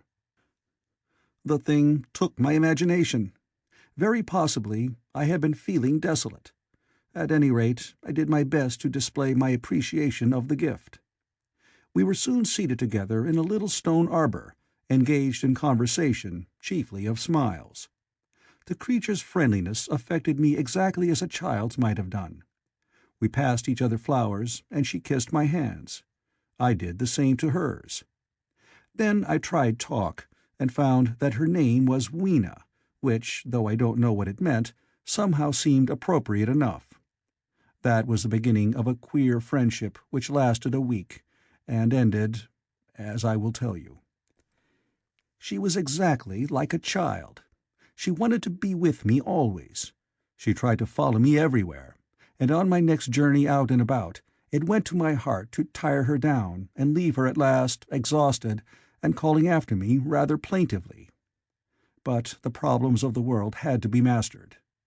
I had not, I said to myself, come into the future to carry on a miniature flirtation. Yet her distress when I left her was very great. Her expostulations at the parting were sometimes frantic, and I think, altogether, I had as much trouble as comfort from her devotion. Nevertheless, she was, somehow, a great comfort. I thought it was mere childish affection that made her cling to me. Until it was too late, I did not clearly know what I had inflicted upon her when I left her.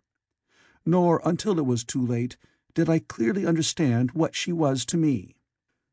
For, by merely seeming fond of me, and showing in her weak, futile way that she cared for me, the little doll of a creature presently gave my return to the neighborhood of the White Sphinx almost the feeling of coming home. And I would watch for her tiny figure of white and gold so soon as I came over the hill. It was from her, too, that I learned that fear had not yet left the world. She was fearless enough in the daylight, and she had the oddest confidence in me. For once, in a foolish moment, I made threatening grimaces at her, and she simply laughed at them. But she dreaded the dark, dreaded shadows, dreaded black things. Darkness to her was the one thing dreadful. It was a singularly passionate emotion, and it set me thinking and observing. I discovered then, among other things, that these little people gathered into the great houses after dark, and slept in droves.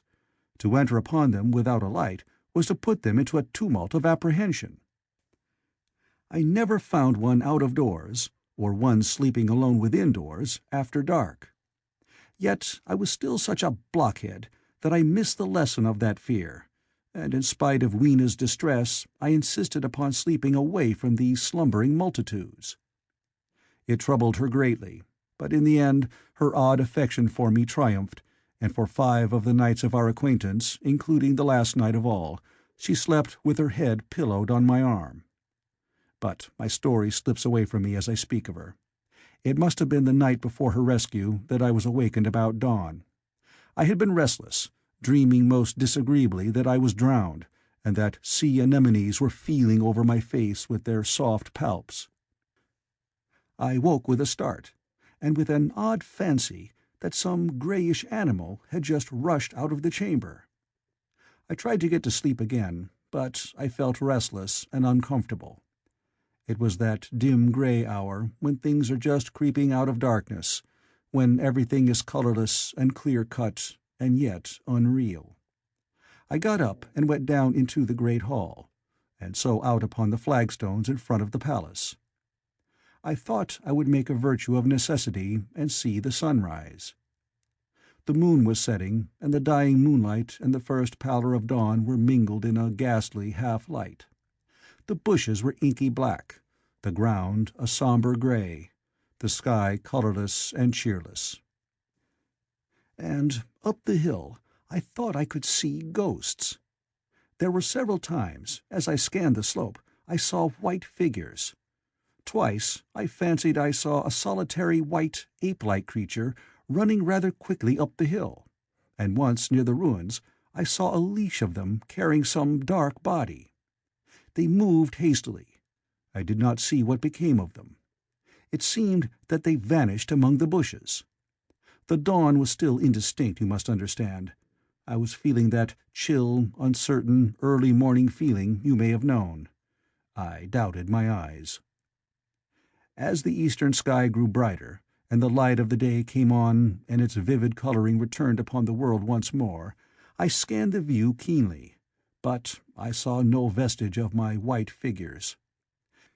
They were mere creatures of the half-light. "They must have been ghosts," I said. "I wonder whence they dated." For a queer notion of Grant Allen's came into my head and amused me. If each generation die and leave ghosts, he argued, the world at last will get overcrowded with them. On that theory, they would have grown innumerable some 800,000 years since, and it was no great wonder to see 4 at once. But the jest was unsatisfying, and I was thinking of these figures all the morning, until Weena's rescue drove them out of my head. I associated them in some indefinite way with the white animal I had startled in my first passionate search for the time machine. But Weena was a pleasant substitute.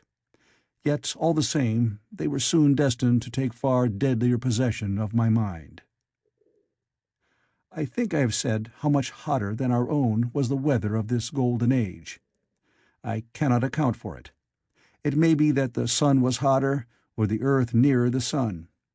It is usual to assume that the sun will go on cooling steadily in the future, but people, unfamiliar with such speculations as those of the younger Darwin, forget that the planets must ultimately fall back one by one into the parent body.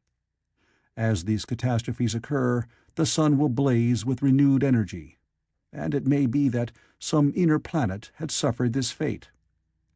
Whatever the reason, the fact remains that the sun was very much hotter than we know it. Well, one very hot morning, my 4th, I think, as I was seeking shelter from the heat and glare in a colossal ruin near the great house where I slept and fed, there happened this strange thing. Clambering among these heaps of masonry, I found a narrow gallery, whose end and side windows were blocked by fallen masses of stone. By contrast with the brilliancy outside, it seemed at first impenetrably dark to me. I entered it groping, for the change from light to blackness made spots of color swim before me. Suddenly I halted spellbound. A pair of eyes, luminous by reflection against the daylight without, was watching me out of the darkness. The old, instinctive dread of wild beasts came upon me. I clenched my hands and steadfastly looked into the glaring eyeballs. I was afraid to turn. Then the thought of the absolute security in which humanity appeared to be living came to my mind, and then I remembered that strange terror of the dark. Overcoming my fear to some extent, I advanced a step and spoke. I will admit that my voice was harsh and ill-controlled. I put out my hand and touched something soft. At once the eyes darted sideways, and something white ran past me. I turned with my heart in my mouth and saw a queer little ape-like figure, its head held down in a peculiar manner, running across the sunlit space behind me. It blundered against a block of granite, staggered aside, and in a moment was hidden in a black shadow beneath another pile of ruined masonry. My impression of it is, of course, imperfect, but I know it was a dull white, and had strange, large, greyish-red eyes. Also, that there was flaxen hair on its head and down its back. But, as I say, it went too fast for me to see distinctly. I cannot even say whether it ran on all fours or only with its forearms held very low.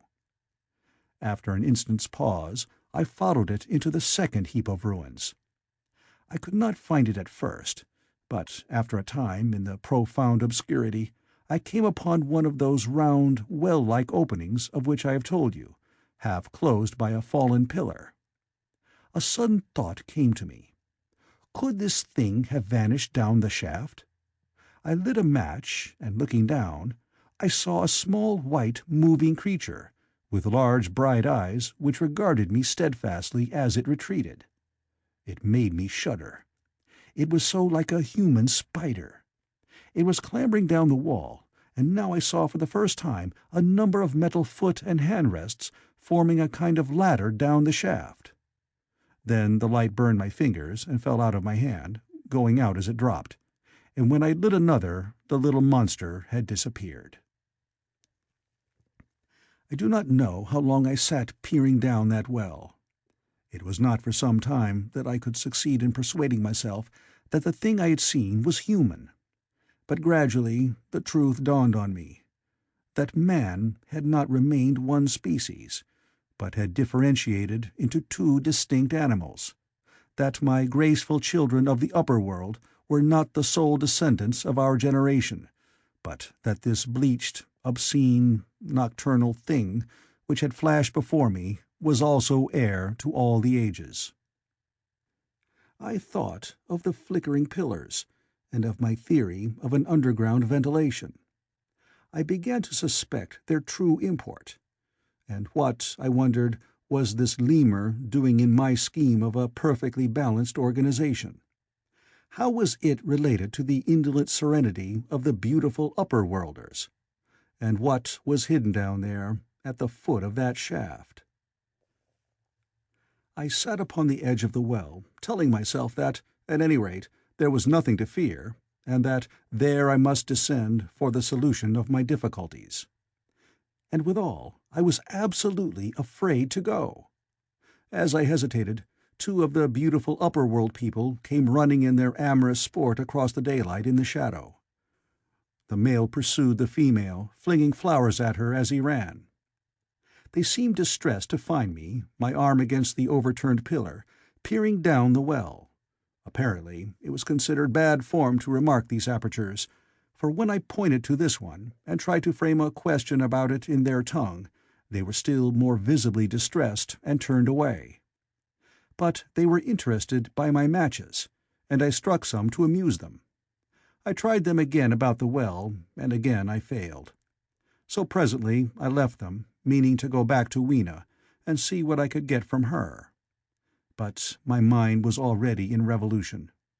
My guesses and impressions were slipping and sliding to a new adjustment. I had now a clue to the import of these wells, to the ventilating towers, to the mystery of the ghosts, to say nothing of a hint at the meaning of the bronze gates and the fate of the time machine. And, very vaguely, there came a suggestion towards the solution of the economic problem that had puzzled me. Here was the new view. Plainly, this second species of man was subterranean. There were three circumstances in particular which made me think that its rare emergence above ground was the outcome of a long-continued underground habit. In the first place, there was the bleached look common in most animals that live largely in the dark, the white fish of the Kentucky caves, for instance. Then, those large eyes, with that capacity for reflecting light, are common features of nocturnal things, witness the owl and the cat. And last of all, that evident confusion in the sunshine, that hasty yet fumbling awkward flight towards dark shadow, and that peculiar carriage of the head while in the light, all reinforced the theory of an extreme sensitiveness of the retina. Beneath my feet, then, the earth must be tunneled enormously, and these tunnelings were the habitats of the new race. The presence of ventilating shafts and wells along the hill slopes, everywhere in fact except along the river valley, showed how universal were its ramifications. What so natural, then, as to assume that it was in this artificial underworld that such work as was necessary to the comfort of the daylight race was done? The notion was so plausible that I at once accepted it, and went on to assume the how of this splitting of the human species. I dare say you will anticipate the shape of my theory, though, for myself, I very soon felt that it fell far short of the truth. At first, proceeding from the problems of our own age, it seemed clear as daylight to me that the gradual widening of the present merely temporary and social difference between the capitalist and the laborer was the key to the whole position. No doubt it will seem grotesque enough to you, and wildly incredible, and yet even now there are existing circumstances to point that way. There is a tendency to utilize underground space for the less ornamental purposes of civilization. There is the Metropolitan Railway in London, for instance. There are the new electric railways. There are subways. There are underground workrooms and restaurants, and they increase and multiply. Evidently, I thought, this tendency had increased till industry had gradually lost its birthright in the sky. I mean that it had gone deeper and deeper into larger and ever larger underground factories, spending a still increasing amount of its time therein, till, in the end— Even now, does not an East End worker live in such artificial conditions as practically to be cut off from the natural surface of the earth? Again, the exclusive tendency of richer people, due, no doubt, to the increasing refinement of their education and the widening gulf between them and the rude violence of the poor, is already leading to the closing, in their interest, of considerable portions of the surface of the land. About London, for instance, perhaps half the prettier country is shut in against intrusion. And this same widening gulf, which is due to the length and expense of the higher educational process, and the increased facilities for and temptations towards refined habits on the part of the rich, will make that exchange between class and class, that promotion by intermarriage, which at present retards the splitting of our species along lines of social stratification, less and less frequent. So, in the end, above ground you must have the haves, pursuing pleasure and comfort and beauty, and below ground the have-nots, the workers getting continually adapted to the conditions of their labor. Once they were there, they would no doubt have to pay rent, and not a little of it, for the ventilation of their caverns, and if they refused, they would starve or be suffocated for arrears. Such of them as were so constituted as to be miserable and rebellious would die, and in the end, the balance being permanent, the survivors would become as well adapted to the conditions of underground life and as happy in their way as the upper-world people were to theirs. As it seemed to me, the refined beauty and the etiolated pallor followed naturally enough. The great triumph of humanity I had dreamed of took a different shape in my mind. It had been no such triumph of moral education and general cooperation as I had imagined. Instead, I saw a real aristocracy, armed with a perfected science and working to a logical conclusion the industrial system of today. Its triumph had not been simply a triumph over nature, but a triumph over nature and the fellow man. This, I must warn you, was my theory at the time. I had no convenient cicerone in the pattern of the utopian books. My explanation may be absolutely wrong. I still think it is the most plausible one. But even on this supposition, the balanced civilization that was at least attained must have long since passed its zenith, and was now far fallen into decay. The too perfect security of the upper-worlders had led them to a slow movement of degeneration, to a general dwindling in size, strength, and intelligence. That I could see clearly enough already. What had happened to the underworlders I did not yet suspect, but from what I had seen of the Morlocks, that, by the way, was the name by which the creatures were called, I could imagine that the modification of the human type was even far more profound than among the Eloi, the beautiful race that I already knew. Then came troublesome doubts.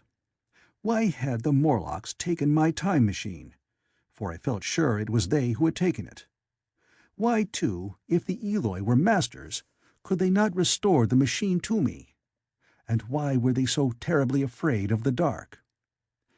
I proceeded, as I have said, to question Weena about this underworld, but here again I was disappointed. At first she would not understand my questions, and presently she refused to answer them. She shivered as though the topic was unendurable, and when I pressed her, perhaps a little harshly, she burst into tears. They were the only tears, except my own, I ever saw in that golden age. When I saw them, I ceased abruptly to trouble about the Morlocks, and was only concerned in banishing these signs of the human inheritance from Weena's eyes. And very soon she was smiling and clapping her hands, while I solemnly burned a match. End of Chapter 5.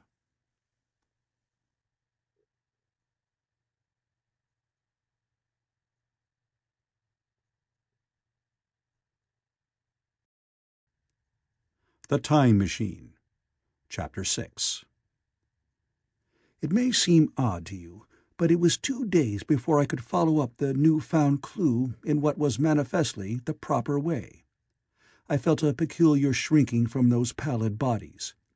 They were just the half-bleached color of the worms and things one sees preserved in spirit in a zoological museum. And they were filthily cold to the touch. Probably my shrinking was largely due to the sympathetic influence of the Eloi, whose disgust of the Morlocks I now began to appreciate. The next night I did not sleep well. Probably my health was a little disordered. I was oppressed with perplexity and doubt. Once or twice I had a feeling of intense fear, for which I could perceive no definite reason.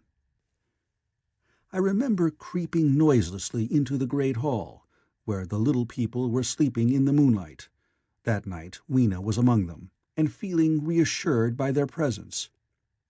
It occurred to me even then that in the course of a few days the moon must pass through its last quarter, and the nights grow dark, when the appearances of these unpleasant creatures from below, these whitened lemurs, this new vermin that had replaced the old, might be more abundant.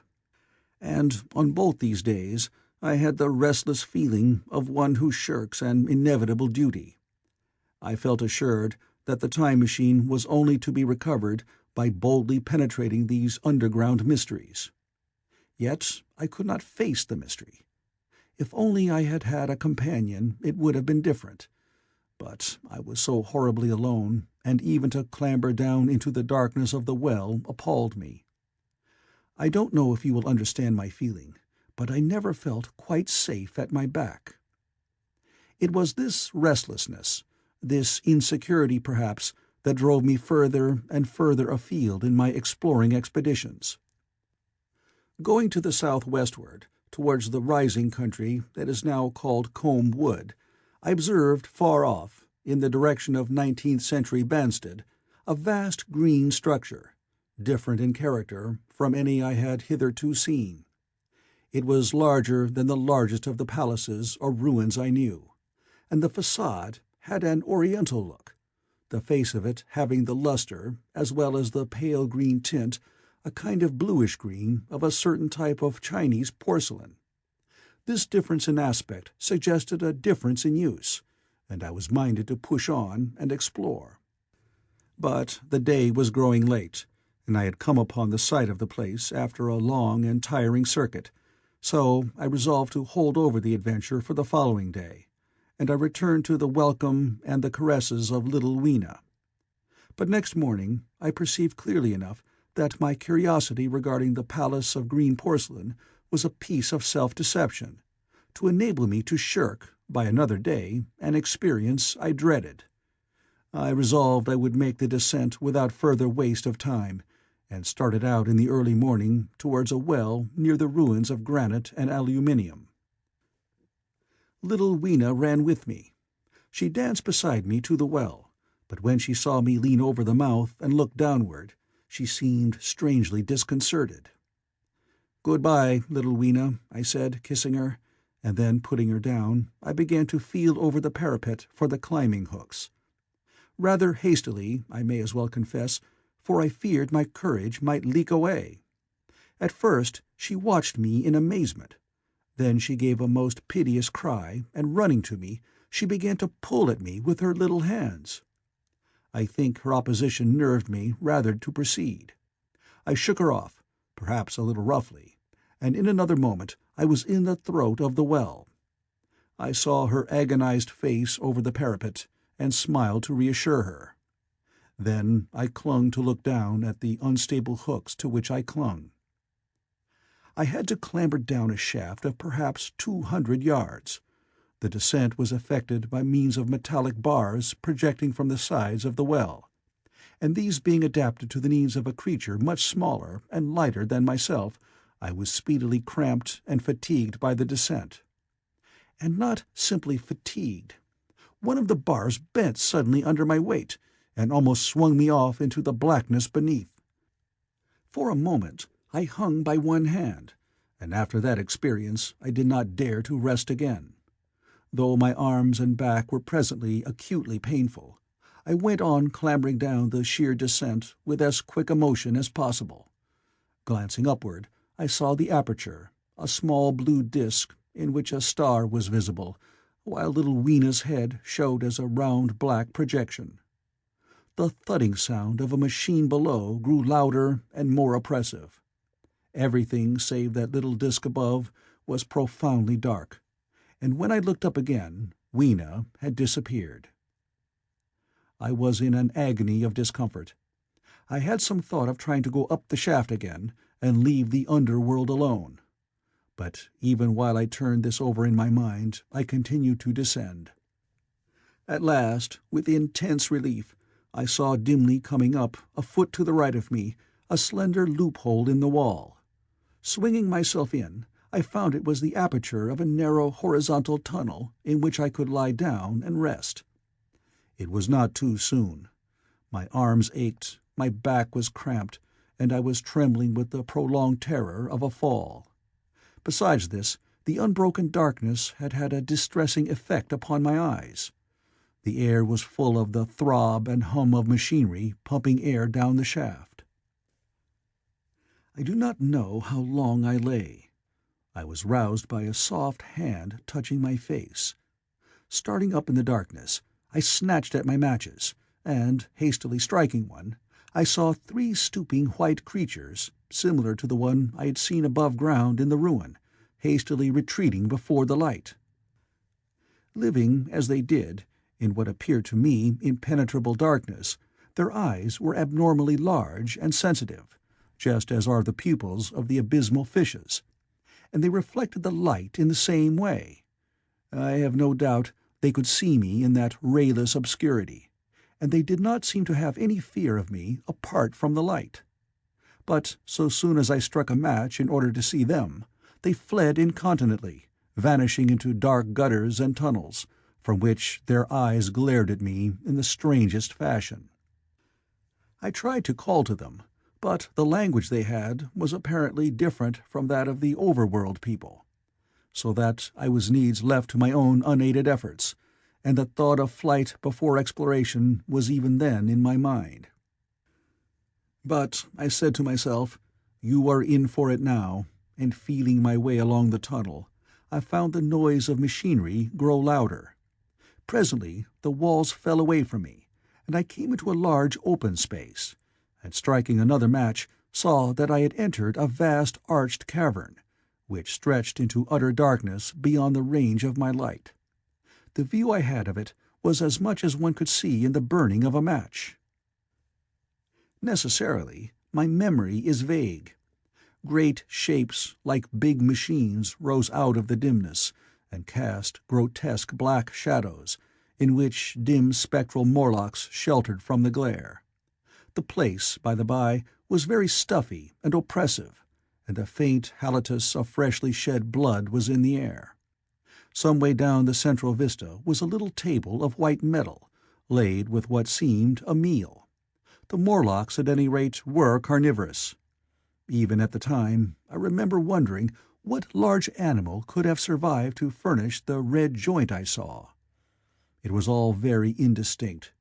The heavy smell, the big, unmeaning shapes, the obscene figures lurking in the shadows, and only waiting for the darkness to come at me again. Then the match burned down and stung my fingers and fell, a wriggling red spot in the blackness. I have thought since how particularly ill-equipped I was for such an experience. When I had started with the time machine, I had started with the absurd assumption that the men of the future would certainly be infinitely ahead of ourselves in all their appliances. I had come without arms, without medicine, without anything to smoke. At times I missed tobacco frightfully, even without enough matches. If only I had thought of a kodak, I could have flashed that glimpse of the underworld in a second, and examined it at leisure. But, as it was, I stood there with only the weapons and the powers that nature had endowed me with, hands, feet, and teeth, these, and 4 safety matches that still remained to me. I was afraid to push my way in among all this machinery in the dark, and it was only with my last glimpse of light I discovered that my store of matches had run low. It had never occurred to me until that moment that there was any need to economize them, and I had wasted almost half the box in astonishing the upper-worlders, to whom fire was a novelty. Now, as I say, I had 4 left, and while I stood in the dark, a hand touched mine. Lank fingers came feeling over my face, and I was sensible of a peculiar, unpleasant odor. I fancied I heard the breathing of a crowd of these dreadful little beings about me. I felt the box of matches in my hand being gently disengaged, and other hands behind me plucking at my clothing.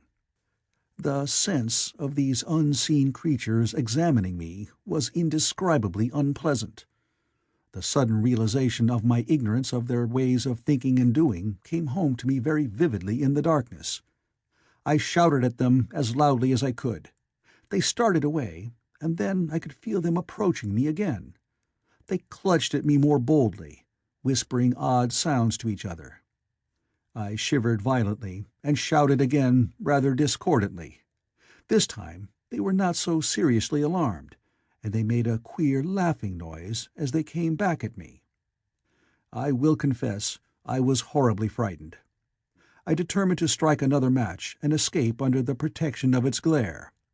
I did so, and eking out the flicker with a scrap of paper from my pocket, I made good my retreat to the narrow tunnel. But I had scarce entered this when my light was blown out, and in the darkness I could hear the Morlocks rustling like wind among leaves, and pattering like the rain as they hurried after me. In a moment I was clutched by several hands, and there was no mistaking that they were trying to haul me back. I struck another light and waved it in their dazzled faces. You can scarce imagine how nauseatingly inhuman they looked, those pale, chinless faces, and great, lidless, pinkish-gray eyes, as they stared in their blindness and bewilderment. But I did not stay to look, I promise you. I retreated again, and when my second match had ended, I struck my third. It had almost burned through when I reached the opening into the shaft. I laid down on the edge, for the throb of the great pump below made me giddy. Then I felt sideways for the projecting hooks, and as I did so, my feet were grasped from behind, and I was violently tugged backward. I lit my last match, and it incontinently went out. But I had my hand on the climbing bars now, and kicking violently, I disengaged myself from the clutches of the Morlocks, and was speedily clambering up the shaft, while they stayed peering and blinking up at me, all but one little wretch who followed me for some way, and well-nigh secured my boot as a trophy. That climb seemed interminable to me. With the last 20 or 30 feet of it, a deadly nausea came upon me. I had the greatest difficulty in keeping my hold. The last few yards was a frightful struggle against this faintness. Several times my head swam, and I felt all the sensations of falling. At last, however, I got over the well-mouth somehow, and staggered out of the ruin into the blinding sunlight. I fell upon my face. Even the soil smelt sweet and clean. Then I remember Weena kissing my hands and ears, and the voices of others among the Eloi. Then, for a time, I was insensible. End of Chapter 6.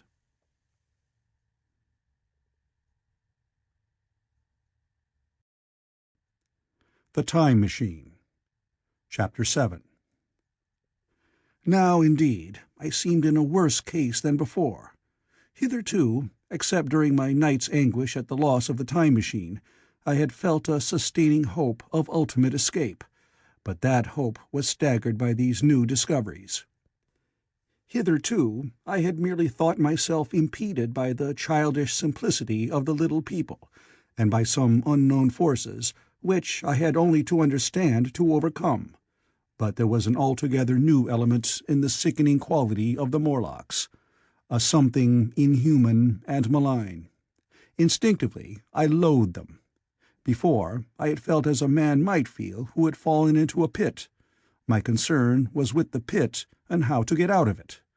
Now I felt like a beast in a trap, whose enemy would come upon him soon. The enemy I dreaded may surprise you. It was the darkness of the new moon. Weena had put this into my head by some at first incomprehensible remarks about the dark nights. It was not now such a very difficult problem to guess what the coming of dark nights might mean. The moon was on the wane. Each night there was a longer interval of darkness. And now I understood to some slight degree at least the reason of the fear of the little upper-world people for the dark. I wondered vaguely what foul villainy it might be that the Morlocks did under the new moon. I felt pretty sure now that my second hypothesis was all wrong. The upper-world people might once have been the favored aristocracy, and the Morlocks their mechanical servants, but that had long since passed away. The two species that had resulted from the evolution of man were sliding down towards, or had already arrived at, an altogether new relationship. The Eloi, like the Carolingian kings, had decayed to a mere beautiful futility. They still possessed the earth on sufferance, since the Morlocks, subterranean for innumerable generations, had come at last to find the daylit surface intolerable. And the Morlocks made their garments, I inferred, and maintained them in their habitual needs, perhaps through the survival of an old habit of service. They did it as a standing horse paws with his foot, or as a man enjoys killing animals in sport, because ancient and departed necessities had impressed it on the organism.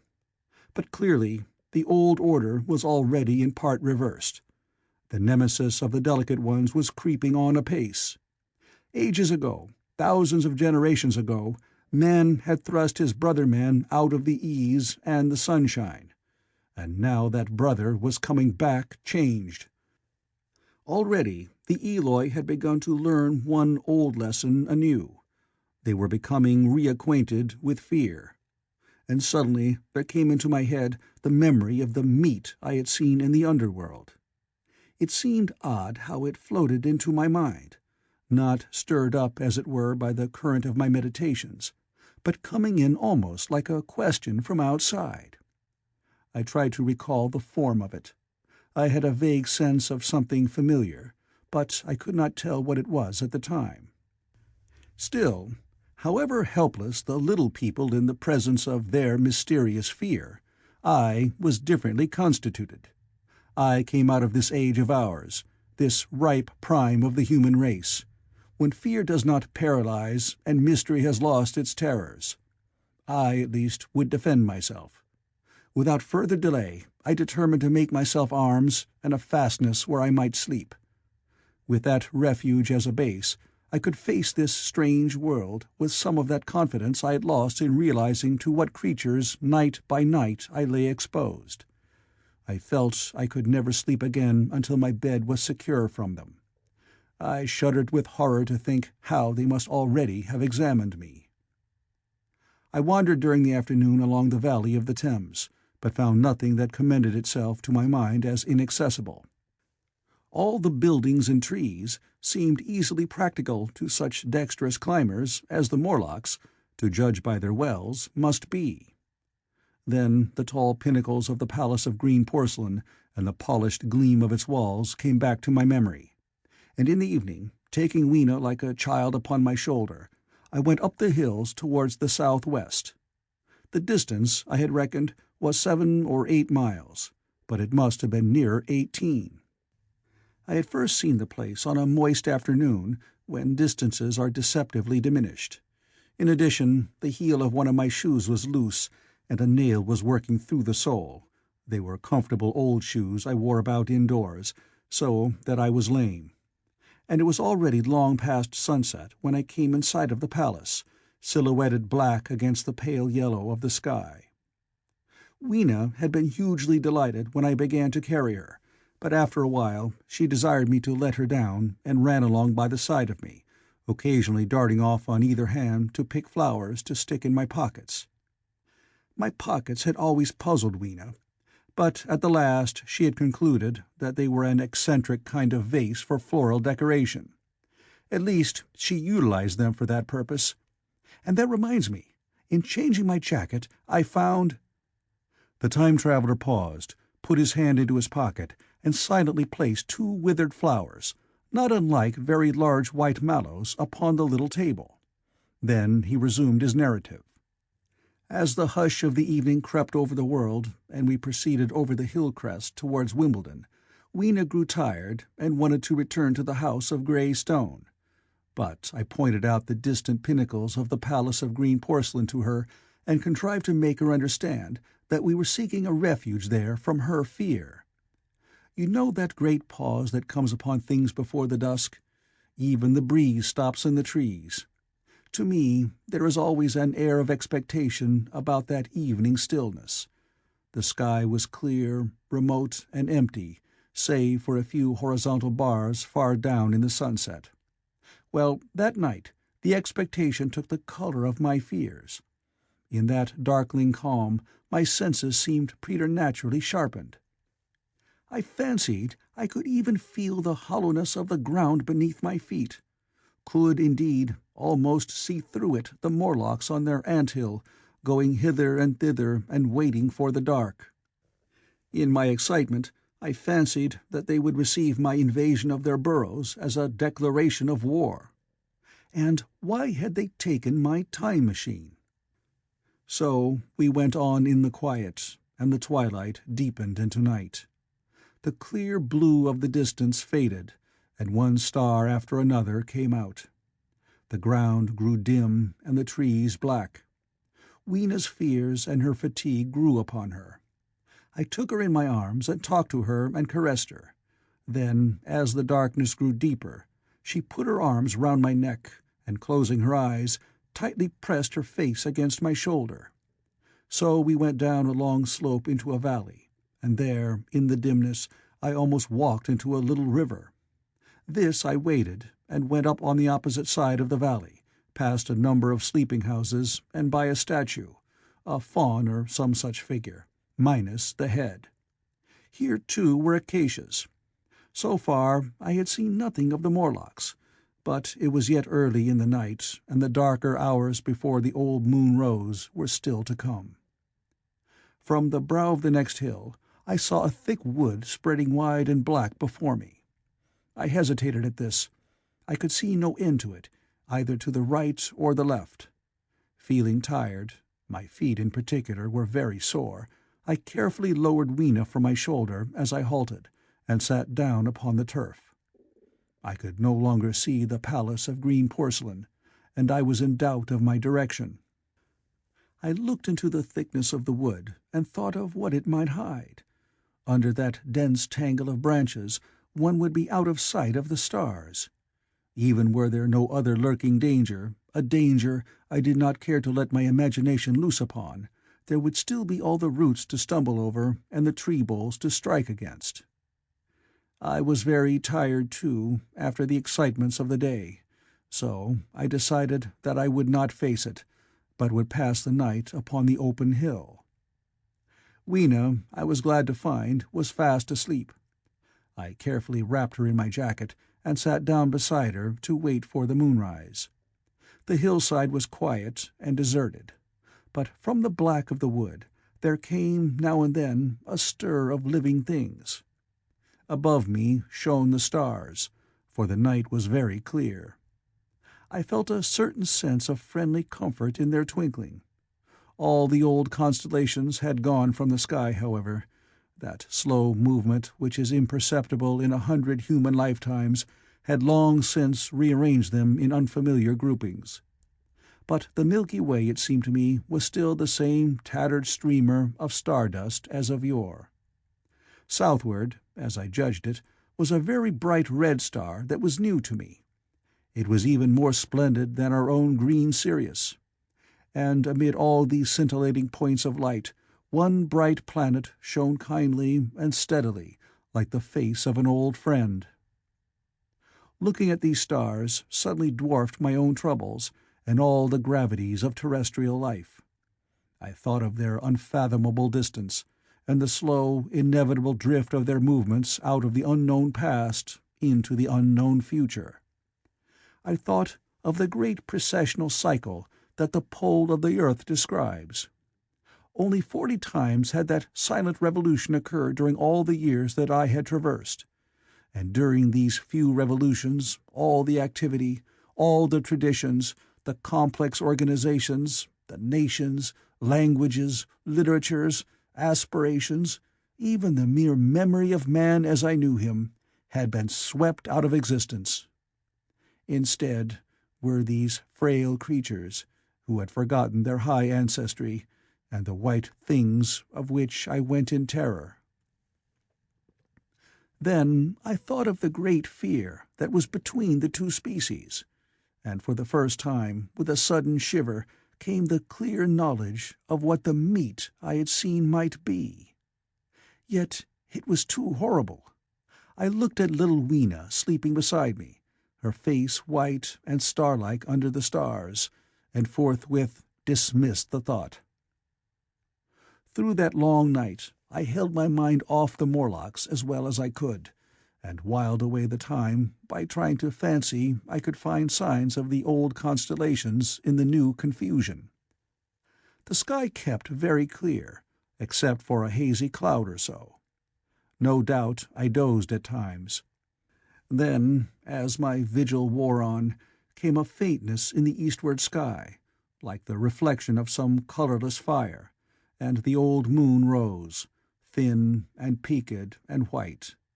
and close behind, and overtaking it, and overflowing it, the dawn came, pale at first, and then growing pink and warm. No Morlocks had approached us. Indeed, I had seen none upon the hill that night. And in the confidence of renewed day, it almost seemed to me that my fear had been unreasonable. I stood up and found my foot with the loose heel swollen at the ankle, and painful under the heel, so I sat down again, took off my shoes, and flung them away. I awakened Weena, and we went down into the wood, now green and pleasant, instead of black and forbidding. We found some fruit wherewith to break our fast. We soon met others of the dainty ones, laughing and dancing in the sunlight, as though there were no such thing in nature as the night. And then I thought once more of the meat I had seen. I felt assured now of what it was, and from the bottom of my heart I pitied this last feeble rill from the great flood of humanity. Clearly, at some time in the long ago of human decay, the Morlocks' food had run short. Possibly they had lived on rats and such-like vermin. Even now, man is far less discriminating and exclusive in his food than he was, far less than any monkey. His prejudice against human flesh is no deep-seated instinct. And so, these inhuman sons of men— I tried to look at the thing in a scientific spirit. After all, they were less human and more remote than our cannibal ancestors of 3,000 or 4,000 years ago. And the intelligence that would have made this state of things a torment had gone. Why should I trouble myself? These Eloi were mere fatted cattle, which the ant-like Morlocks preserved and preyed upon, probably saw to the breeding of. And there was Weena dancing at my side. Then I tried to preserve myself from the horror that was coming upon me, by regarding it as a rigorous punishment of human selfishness. Man had been content to live in ease and delight upon the labors of his fellow man, had taken necessity as his watchword and excuse, and in the fullness of time necessity had come home to him. I even tried a Carlyle-like scorn of this wretched aristocracy in decay, but this attitude of mind was impossible. However great their intellectual degradation, the Eloi had kept too much of the human form not to claim my sympathy, and to make me perforce a sharer in their degradation and their fear. I had at that time very vague ideas as to the course I should pursue. My first was to secure some safe place of refuge, and to make myself such arms of metal or stone as I could contrive. That necessity was immediate. In the next place, I hoped to procure some means of fire, so that I should have the weapon of a torch at hand, for nothing, I knew, would be more efficient against these Morlocks. Then I wanted to arrange some contrivance to break open the doors of bronze under the White Sphinx. I had in mind a battering ram. I had a persuasion that if I could enter those doors and carry a blaze of light before me, I should discover the time machine and escape. I could not imagine the Morlocks were strong enough to move it far away. Weena I had resolved to bring with me to our own time, and, turning such schemes over in my mind, I pursued our way towards the building which my fancy had chosen as our dwelling. End of Chapter 7.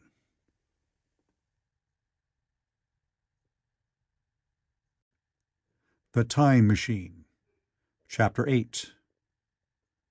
I found the palace of green porcelain, when we approached it about noon, deserted and falling into ruin. Only ragged vestiges of glass remained in its windows, and great sheets of the green facing had fallen away from the corroded metallic framework. It lay very high upon a turfy down, and looking northeastward before I entered it, I was surprised to see a large estuary, or even creek, where I judged Wandsworth and Battersea must have once been. I thought then, though I never followed up the thought, of what might have happened, or might be happening, to the living things in the sea. The material of the palace proved on examination to be indeed porcelain, and along the face of it I saw an inscription in some unknown character. I thought, rather foolishly, that Weena might help me to interpret this, but I only learned that the bare idea of writing had never entered her head. She always seemed to me, I fancy, more human than she was, perhaps because her affection was so human. Within the big valves of the door, which were open and broken, we found, instead of the customary hall, a long gallery lit by many side windows. At the first glance I was reminded of a museum. The tiled floor was thick with dust, and a remarkable array of miscellaneous objects was shrouded in the same grey covering. Then I perceived, standing strange and gaunt in the centre of the hall, what was clearly the lower part of a huge skeleton. I recognized by the oblique feet that it was some extinct creature after the fashion of the megatherium. The skull and upper bones lay beside it in the thick dust, and in one place, where rainwater had dropped through a leak in the roof, the thing itself had been worn away. Further in the gallery was the huge skeleton barrel of a brontosaurus. My museum hypothesis was confirmed. Going towards the side, I found what appeared to be sloping shelves, and clearing away the thick dust, I found the old familiar glass cases of our own time. But they must have been air-tight, to judge from the fair preservation of some of their contents. Clearly, we stood among the ruins of some latter-day South Kensington. Here, apparently, was the paleontological section, and a very splendid array of fossils it must have been, though the inevitable process of decay that had been staved off for a time, and had, through the extinction of bacteria and fungi, lost 99/100ths of its force, was nevertheless with extreme sureness, if with extreme slowness, at work again upon all its treasures. Here and there I found traces of the little people in the shape of rare fossils broken to pieces, or threaded in strings upon reeds. And the cases had in some instances been bodily removed, by the Morlocks as I judged. The place was very silent. The thick dust deadened our footsteps. Weena, who had been rolling a sea urchin down the sloping glass of a case, presently came as I stared about me and very quietly took my hand and stood beside me. And at first I was so much surprised by this ancient monument of an intellectual age that I gave no thought to the possibilities it presented. Even my preoccupation about the time machine receded a little from my mind. To judge from the size of the place, this palace of green porcelain had a great deal more in it than a gallery of paleontology, possibly historical galleries. It might be even a library. To me, at least in my present circumstances, these would be vastly more interesting than this spectacle of old-time geology in decay. Exploring, I found another short gallery running transversely to the first. This appeared to be devoted to minerals, and the sight of a block of sulphur set my mind running on gunpowder. But I could find no saltpeter. Indeed, no nitrates of any kind. Doubtless they had deliquesced ages ago. Yet the sulphur hung in my mind, and set up a train of thinking. As for the rest of the contents of that gallery, though on the whole they were the best preserved of all I saw, I had little interest. I am no specialist in mineralogy, and I went on down a very ruinous aisle running parallel to the first hall I had entered. Apparently this section had been devoted to natural history, but everything had long since passed out of recognition. A few shriveled and blackened vestiges of what had once been stuffed animals, desiccated mummies in jars that had once held spirit, a brown dust of departed plants, that was all. I was sorry for that, because I should have been glad to trace the patent readjustments by which the conquest of animated nature had been attained. Then we came to a gallery of simply colossal proportions, but singularly ill-lit, the floor of it running downward at a slight angle from the end at which I entered. At intervals white globes hung from the ceiling, many of them cracked and smashed, which suggested that originally the place had been artificially lit. Here I was more in my element, for rising on either side of me were the huge bulks of big machines, all greatly corroded and many broken down, but some still fairly complete. You know, I have a certain weakness for mechanism, and I was inclined to linger among these, the more so as for the most part they had the interest of puzzles, and I could make only the vaguest guesses at what they were for. I fancied that if I could solve their puzzles, I should find myself in possession of powers that might be of use against the Morlocks. Suddenly Weena came very close to my side, so suddenly that she startled me. Had it not been for her, I do not think I should have noticed that the floor of the gallery sloped at all. Footnote: it may be, of course, that the floor did not slope, but that the museum was built into the side of a hill. Editor. The end I had come in at was quite above ground, and was lit by rare, slit-like windows. As you went down the length, the ground came up against these windows, until at last there was a pit, like the area of a London house, before each, and only a narrow line of daylight at the top. I went slowly along, puzzling about the machines, and had been too intent upon them to notice the gradual diminution of the light, until Weena's increasing apprehensions drew my attention. Then I saw that the gallery ran down at last into a thick darkness. I hesitated, and then, as I looked round me, I saw that the dust was less abundant and its surface less even. Further away towards the dimness, it appeared to be broken by a number of small, narrow footprints. My sense of the immediate presence of the Morlocks revived at that. I felt that I was wasting my time in the academic examination of machinery.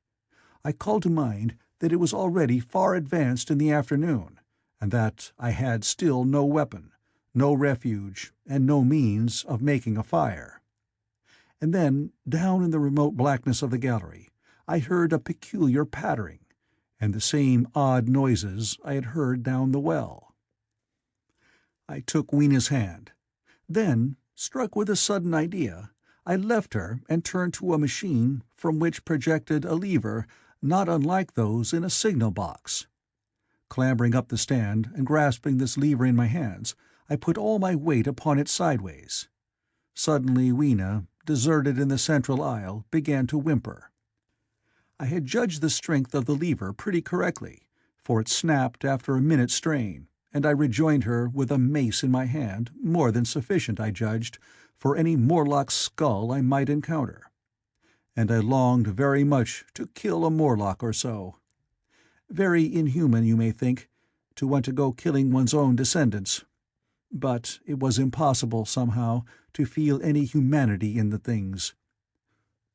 Only my disinclination to leave Weena, and a persuasion that if I began to slake my thirst for murder, my time machine might suffer, restrained me from going straight down the gallery and killing the brutes I heard.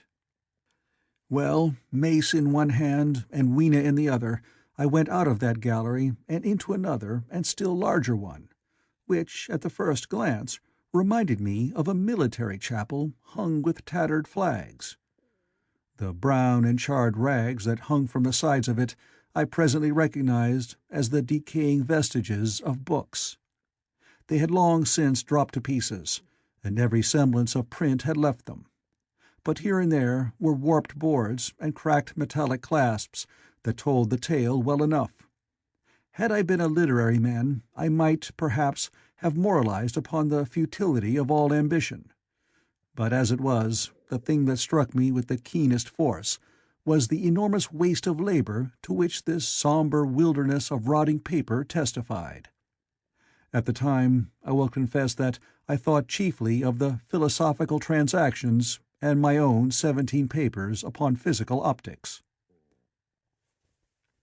Then, going up a broad staircase, we came to what may once have been a gallery of technical chemistry, and here I had not a little hope of useful discoveries. Except at one end, where the roof had collapsed, this gallery was well preserved. I went eagerly to every unbroken case, and at last, in one of the really airtight cases, I found a box of matches. Very eagerly I tried them. They were perfectly good. They were not even damp. I turned to Weena. "Dance!" I cried to her in her own tongue, for now I had a weapon indeed against the horrible creatures we feared. And so, in that derelict museum, upon the thick soft carpeting of dust, to Weena's huge delight, I solemnly performed a kind of composite dance, whistling "The Land of the Leal" as cheerfully as I could. In part it was a modest can-can, in part a step dance, in part a skirt dance, so far as my tailcoat permitted, and in part original. For I am naturally inventive, as you know. Now, I still think that for this box of matches to have escaped the wear of time for immemorial years was most strange. As for me, it was a most fortunate thing. Yet, oddly enough, I found a far unlikelier substance, and that was camphor. I found it in a sealed jar, that by chance, I suppose, had been really hermetically sealed. I fancied at first that it was paraffin wax, and smashed the glass accordingly. But the odor of camphor was unmistakable. In the universal decay, this volatile substance had chanced to survive, perhaps through many thousands of centuries. It reminded me of a sepia painting I had once seen done from the ink of a fossil belemnite that must have perished and become fossilized millions of years ago. I was about to throw it away, but I remembered that it was inflammable and burned with a good bright flame, was in fact an excellent candle, and I put it in my pocket. I found no explosives, however, nor any means of breaking down the bronze doors. As yet, my iron crowbar was the most helpful thing I had chanced upon. Nevertheless, I left that gallery greatly elated. I cannot tell you all the story of that long afternoon. It would require a great effort of memory to recall my explorations in at all the proper order. I remember a long gallery of rusting stands of arms, and how I hesitated between my crowbar and a hatchet or a sword. I could not carry both, however, and my bar of iron promised best against the bronze gates. There were numbers of guns, pistols, and rifles, and most were masses of rust, but many were of some new metal, and still fairly sound. But any cartridges or powder there may once have been had rotted into dust. One corner I saw was charred and shattered, perhaps, I thought, by an explosion among the specimens. In another place was a vast array of idols, Polynesian, Mexican, Grecian, Phoenician, every country on earth, I should think. And here, yielding to an irresistible impulse, I wrote my name upon the nose of a steatite monster from South America that particularly took my fancy. As the evening drew on, my interest waned. I went through gallery after gallery, dusty, silent, often ruinous, the exhibits sometimes mere heaps of rust and lignite, sometimes fresher. In one place I suddenly found myself near the model of a tin mine, and then, by the merest accident, I discovered, in an airtight case, 2 dynamite cartridges. I shouted, "Eureka!" and smashed the case with joy. Then came a doubt. I hesitated.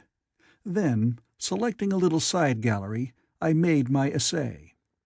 I never felt such a disappointment as I did in waiting 5, 10, 15 minutes for an explosion that never came. Of course, the things were dummies, as I might have guessed from their presence. I really believe that, had they not been so, I should have rushed off incontinently and blown Sphinx, bronze doors, and, as it proved, my chances of finding the time machine altogether into non-existence. It was after that, I think, that we came to a little open court within the palace. It was turfed and had 3 fruit trees. So we rested and refreshed ourselves. Toward sunset I began to consider our position. Night was creeping upon us, and my inaccessible hiding place had still to be found. But that troubled me very little now. I had in my possession a thing that was perhaps the best of all defenses against the Morlocks. I had matches. I had the camphor in my pocket, too, if a blaze were needed. It seemed to me that the best thing we could do would be to pass the night in the open, protected by a fire. In the morning there was the getting of the time machine. Towards that, as yet, I had only my iron mace. But now, with my growing knowledge, I felt very differently towards those bronze doors. Up to this, I had refrained from forcing them, largely because of the mystery on the other side. They had never impressed me as being very strong, and I hoped to find my bar of iron not altogether inadequate for the work. End of Chapter 8.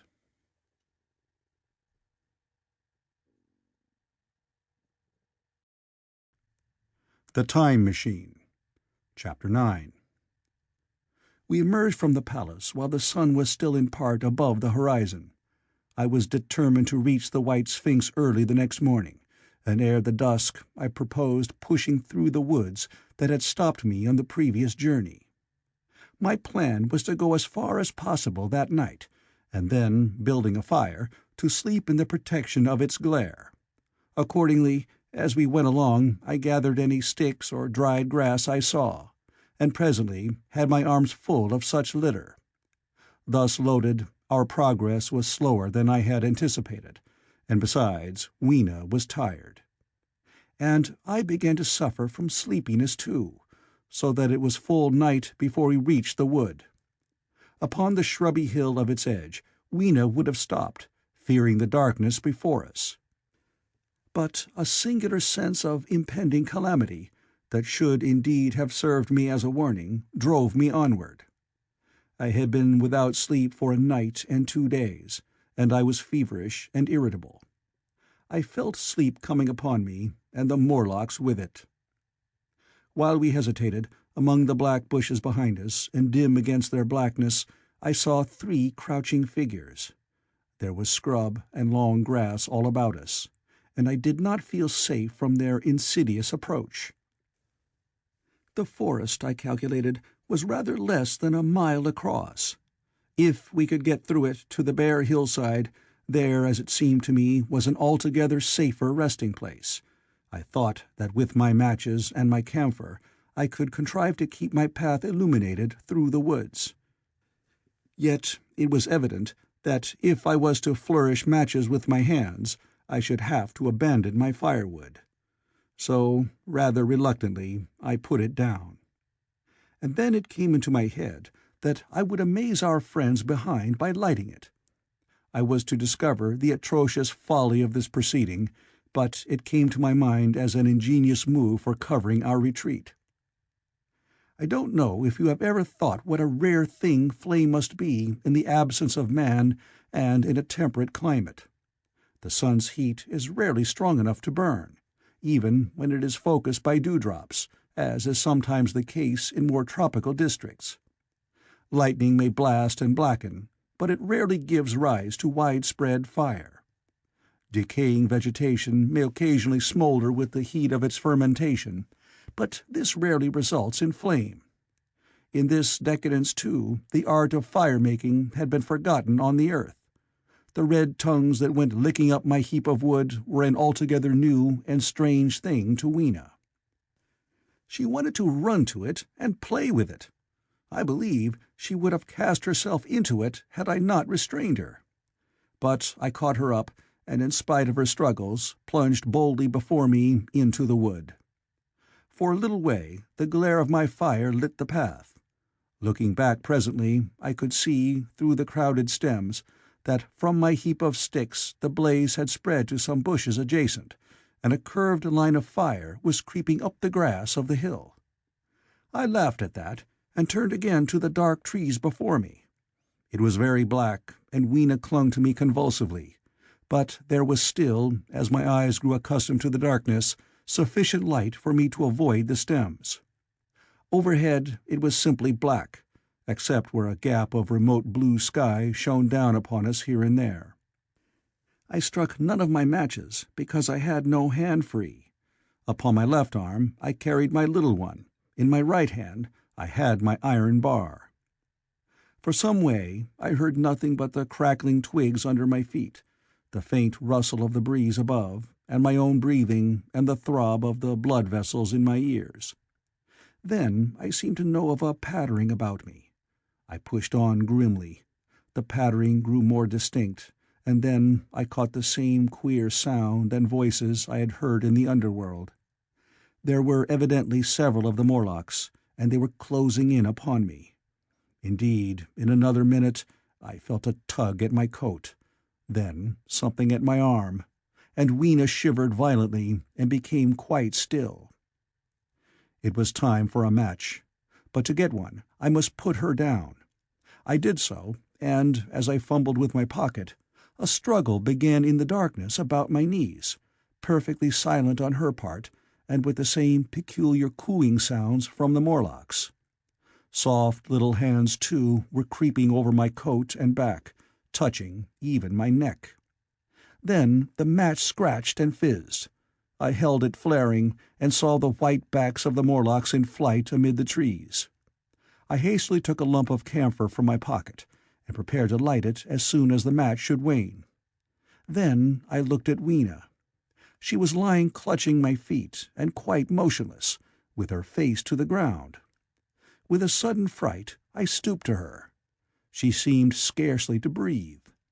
I lit the block of camphor and flung it to the ground, and as it split and flared up and drove back the Morlocks and the shadows, I knelt down and lifted her. The wood behind seemed full of the stir and murmur of a great company. She seemed to have fainted. I put her carefully upon my shoulder and rose to push on, and then there came a horrible realization. In maneuvering with my matches and Weena, I had turned myself about several times, and now I had not the faintest idea in what direction lay my path.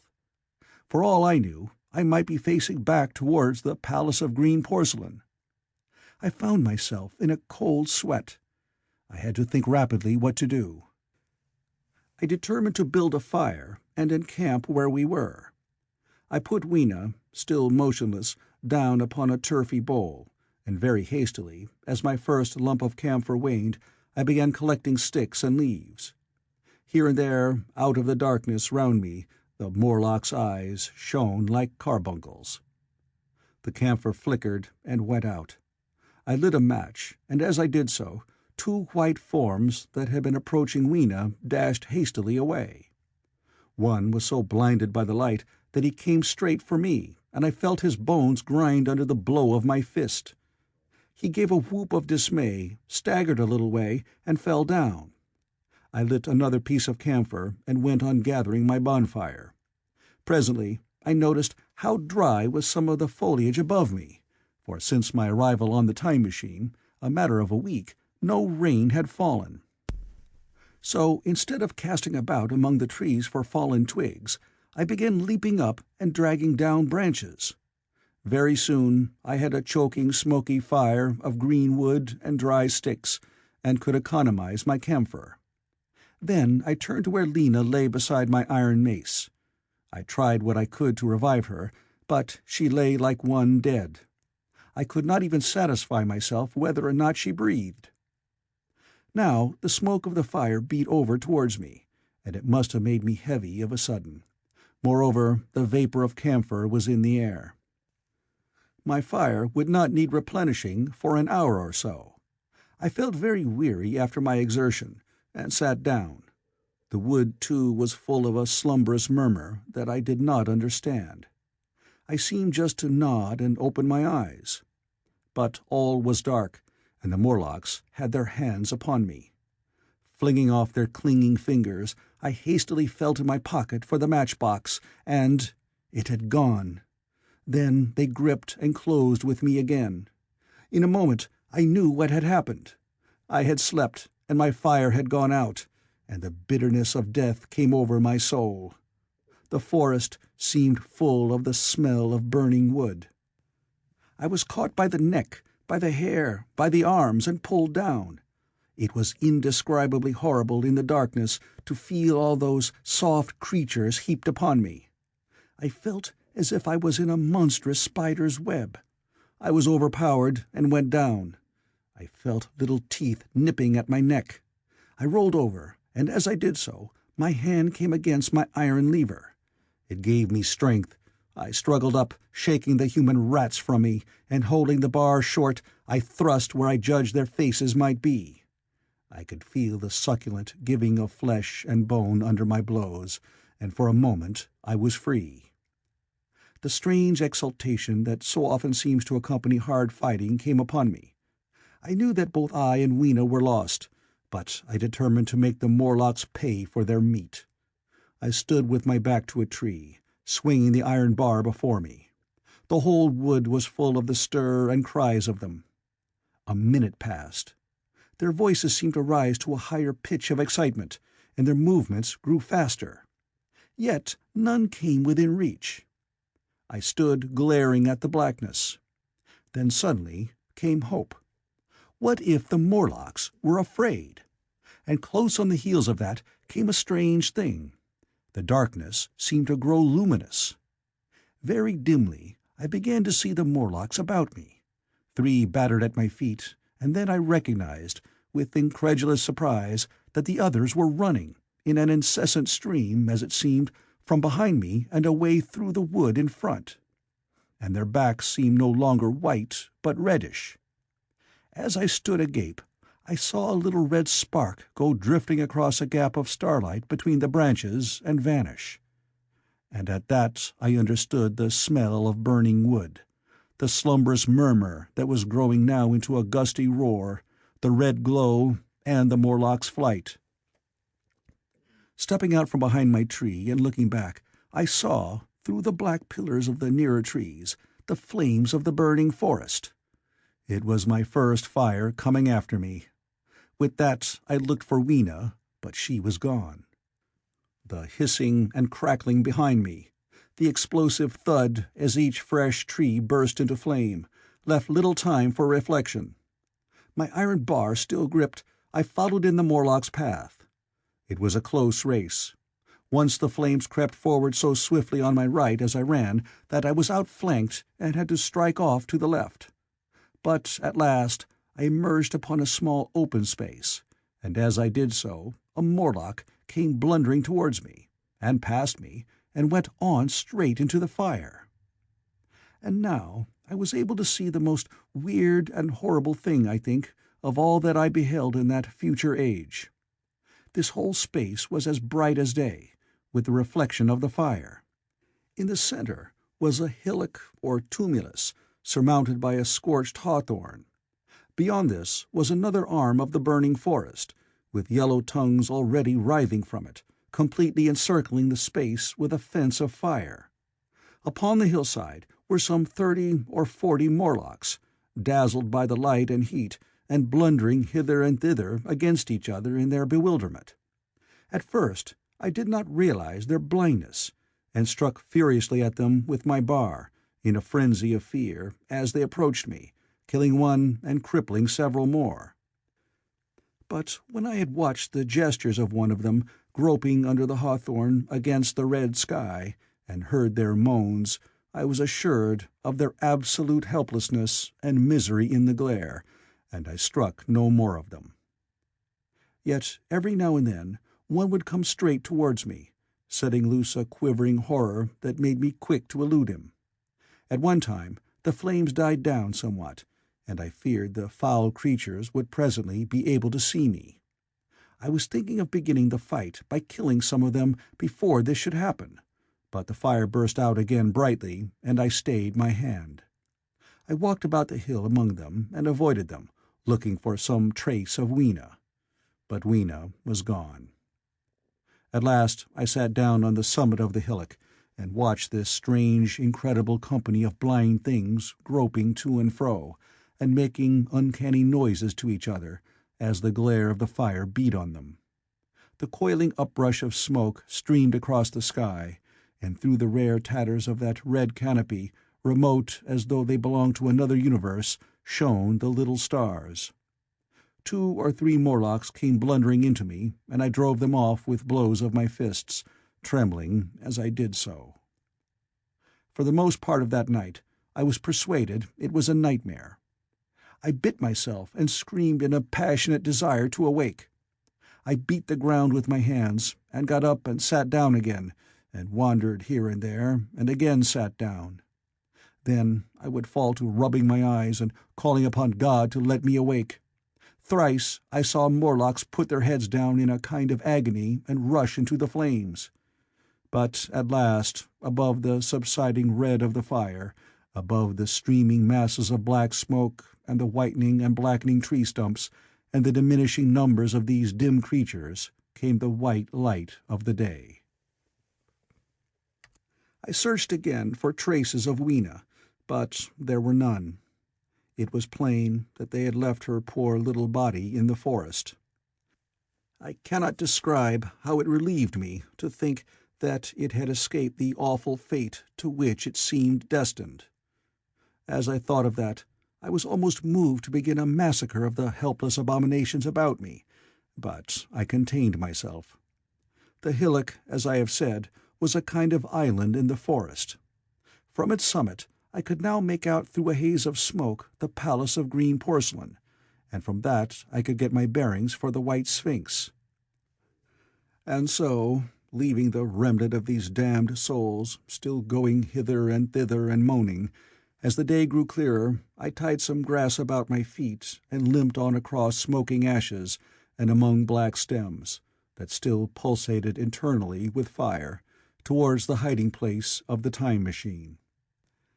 I walked slowly, for I was almost exhausted as well as lame, and I felt the intensest wretchedness for the horrible death of little Weena. It seemed an overwhelming calamity. Now, in this old familiar room, it is more like the sorrow of a dream than an actual loss. But that morning it left me absolutely lonely again, terribly alone. I began to think of this house of mine, of this fireside, of some of you, and with such thoughts came a longing that was pain. But as I walked over the smoking ashes under the bright morning sky, I made a discovery. In my trouser pocket were still some loose matches. The box must have leaked before it was lost. End of Chapter 9.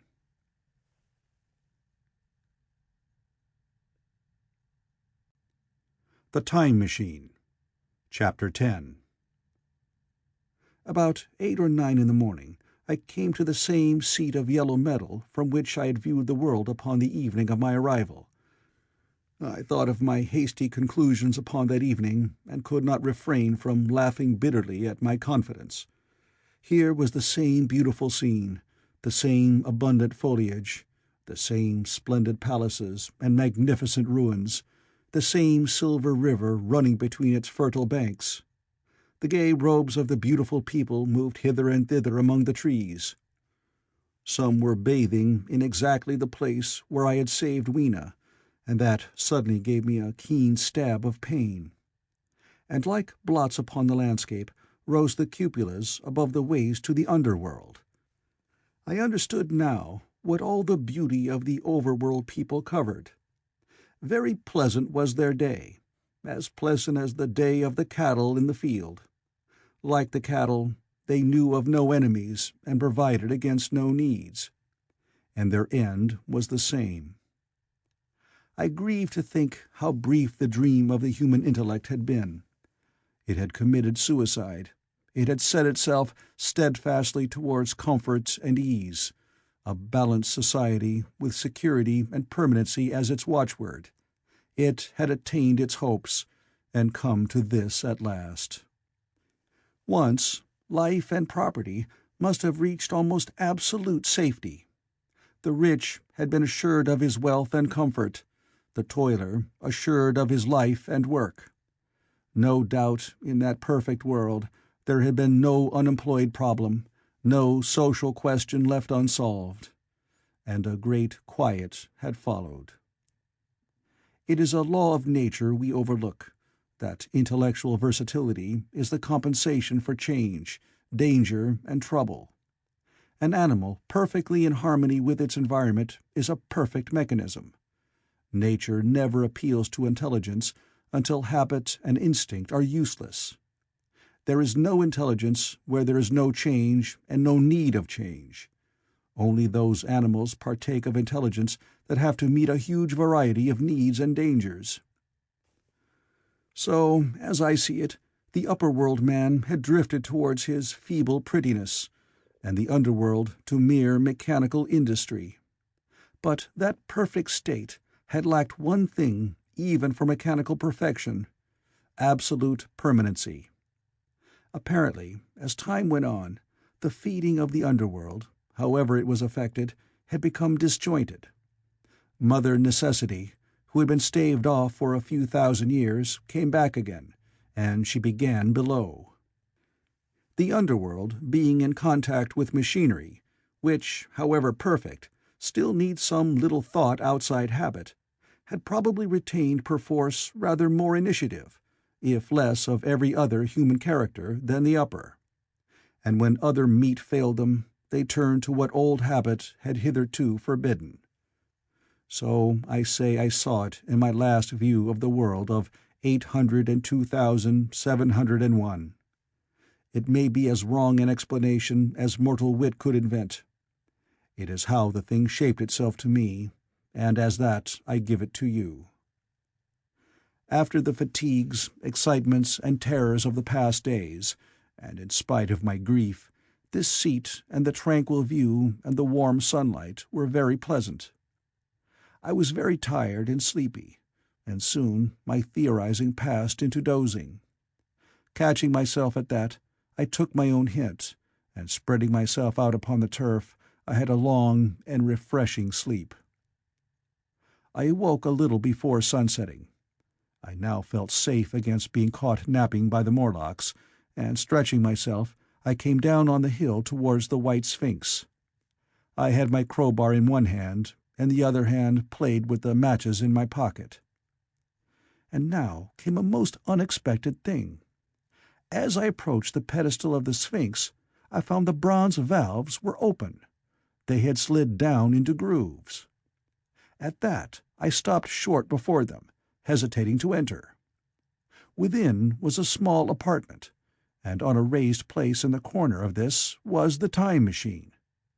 I had the small levers in my pocket. So here, after all my elaborate preparations for the siege of the White Sphinx, was a meek surrender. I threw my iron bar away, almost sorry not to use it. A sudden thought came into my head as I stooped towards the portal. For once, at least, I grasped the mental operations of the Morlocks.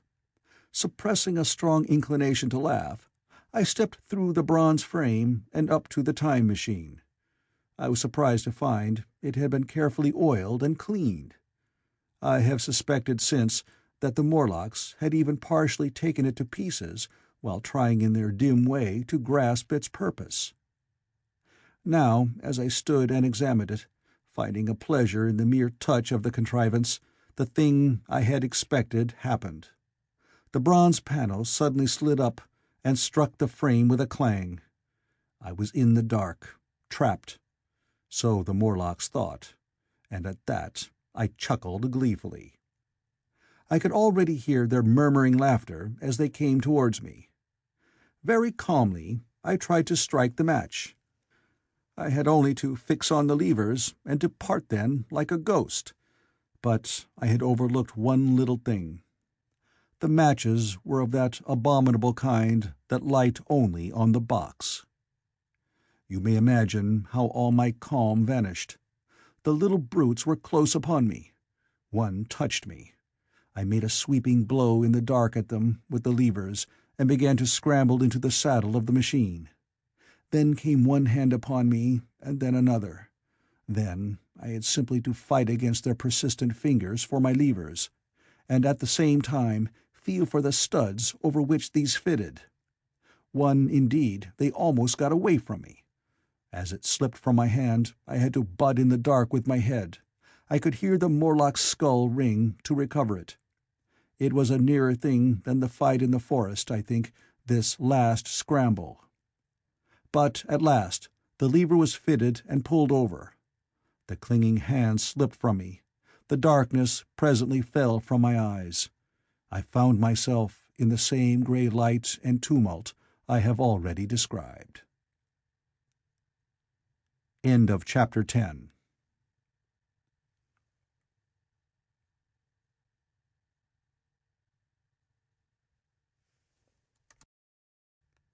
The Time Machine. Chapter 11.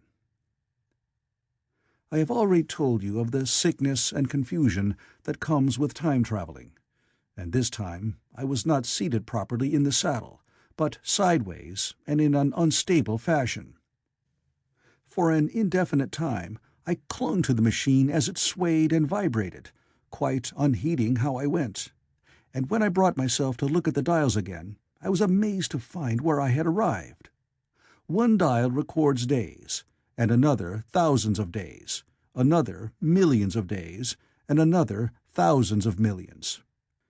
Now, instead of reversing the levers, I had pulled them over so as to go forward with them, and when I came to look at these indicators, I found that the thousands hand was sweeping round as fast as the seconds hand of a watch, into futurity. As I drove on, a peculiar change crept over the appearance of things. The palpitating grayness grew darker. Then, though I was still traveling with prodigious velocity, the blinking succession of day and night, which was usually indicative of a slower pace, returned, and more marked. This puzzled me very much at first. The alternations of night and day grew slower and slower, and so did the passage of the sun across the sky, until they seemed to stretch through centuries. At last, a steady twilight brooded over the earth, a twilight only broken now and then when a comet glared across the darkling sky. The band of light that had indicated the sun had long since disappeared, for the sun had ceased to set. It simply rose and fell in the west, and grew ever broader and more red. All trace of the moon had vanished. The circling of the stars, growing slower and slower, had given place to creeping points of light. At last, some time before I stopped, the sun, very red and very large, halted motionless upon the horizon, a vast dome glowing with a dull heat, and now and then suffering a momentary extinction. At one time it had for a little while glowed more brilliantly again, but it speedily reverted to its sullen red heat. I perceived by this slowing down of its rising and setting that the work of the tidal drag was done. The earth had come to rest with one face to the sun, even as in our own time the moon faces the earth.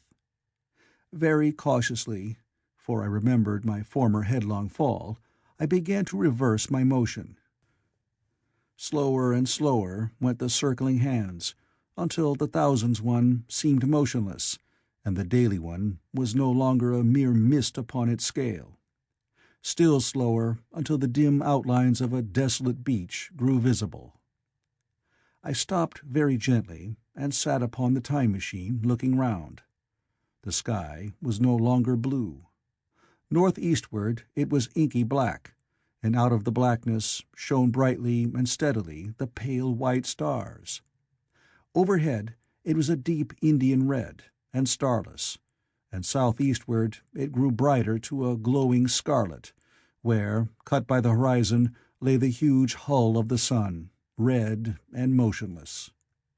The rocks about me were of a harsh reddish color, and all the trace of life that I could see at first was the intensely green vegetation that covered every projecting point on their southeastern face. It was the same rich green that one sees on forest moss, or on the lichen in caves, plants which, like these, grow in a perpetual twilight. The machine was standing on a sloping beach. The sea stretched away to the southwest, to rise into a sharp bright horizon against the wan sky. There were no breakers and no waves, for not a breath of wind was stirring. Only a slightly oily swell rose and fell like a gentle breathing, and showed that the eternal sea was still moving and living. And along the margin, where the water sometimes broke, was a thick incrustation of salt, pink under the lurid sky. There was a sense of oppression in my head, and I noticed that I was breathing very fast. The sensation reminded me of my only experience of mountaineering, and from that I judged the air to be more rarefied than it is now. Far away up the desolate slope, I heard a harsh scream, and saw a thing like a huge white butterfly go slanting and flittering up into the sky, and circling, disappear over some low hillocks beyond. The sound of its voice was so dismal that I shivered and seated myself more firmly upon the machine. Looking round me again, I saw that, quite near, what I had taken to be a reddish mass of rock was moving slowly towards me. Then I saw the thing was really a monstrous crab-like creature. Can you imagine a crab as large as yonder table, with its many legs moving slowly and uncertainly, its big claws swaying, its long antennae, like carters' whips, waving and feeling, and its stalked eyes gleaming at you at either side of its metallic front? Its back was corrugated and ornamented with ungainly bosses, and a greenish incrustation blotched it here and there. I could see the many palps of its complicated mouth flickering and feeling as it moved. As I stared at this sinister apparition crawling towards me, I felt a tickling on my cheek, as though a fly had lighted there. I tried to brush it away with my hand, but in a moment it returned, and almost immediately came another by my ear. I struck at this, and caught something thread-like. It was drawn swiftly out of my hand. With a frightful qualm I turned, and saw that I had grasped the antenna of another monster crab that stood just behind me. Its evil eyes were wriggling on their stalks, its mouth was all alive with appetite, and its vast ungainly claws, smeared with an algal slime, were descending upon me. In a moment my hand was on the lever, and I had placed a month between myself and these monsters. But I was still on the same beach, and saw them distinctly now as soon as I stopped. Dozens of them seemed to be crawling here and there, in the sombre light among the foliated sheets of intense green. I cannot convey the sense of abominable desolation that hung over the world. The red eastern sky, the northward blackness, the salt dead sea, the stony beach crawling with these foul, slow-stirring monsters, the uniform poisonous-looking green of the lichenous plants, the thin air that hurts one's lungs, all contributed to an appalling effect. I moved on 100 years, and there was the same red sun, a little larger, a little duller, the same dying sea, the same chill air, and the same crowd of earthy crustacea creeping in and out among the green weed and the red rocks. And in the westward sky I saw a curved pale line like a vast new moon. So I travelled, stopping ever and again in great strides of 1,000 years or more, drawn on by the mystery of the earth's fate, watching with a strange fascination the sun grow larger and duller in the westward sky, and the life of the old earth ebb away. At last, more than 30 million years hence, the huge red-hot dome of the sun had come to obscure nearly 1/10 part of the darkling heavens.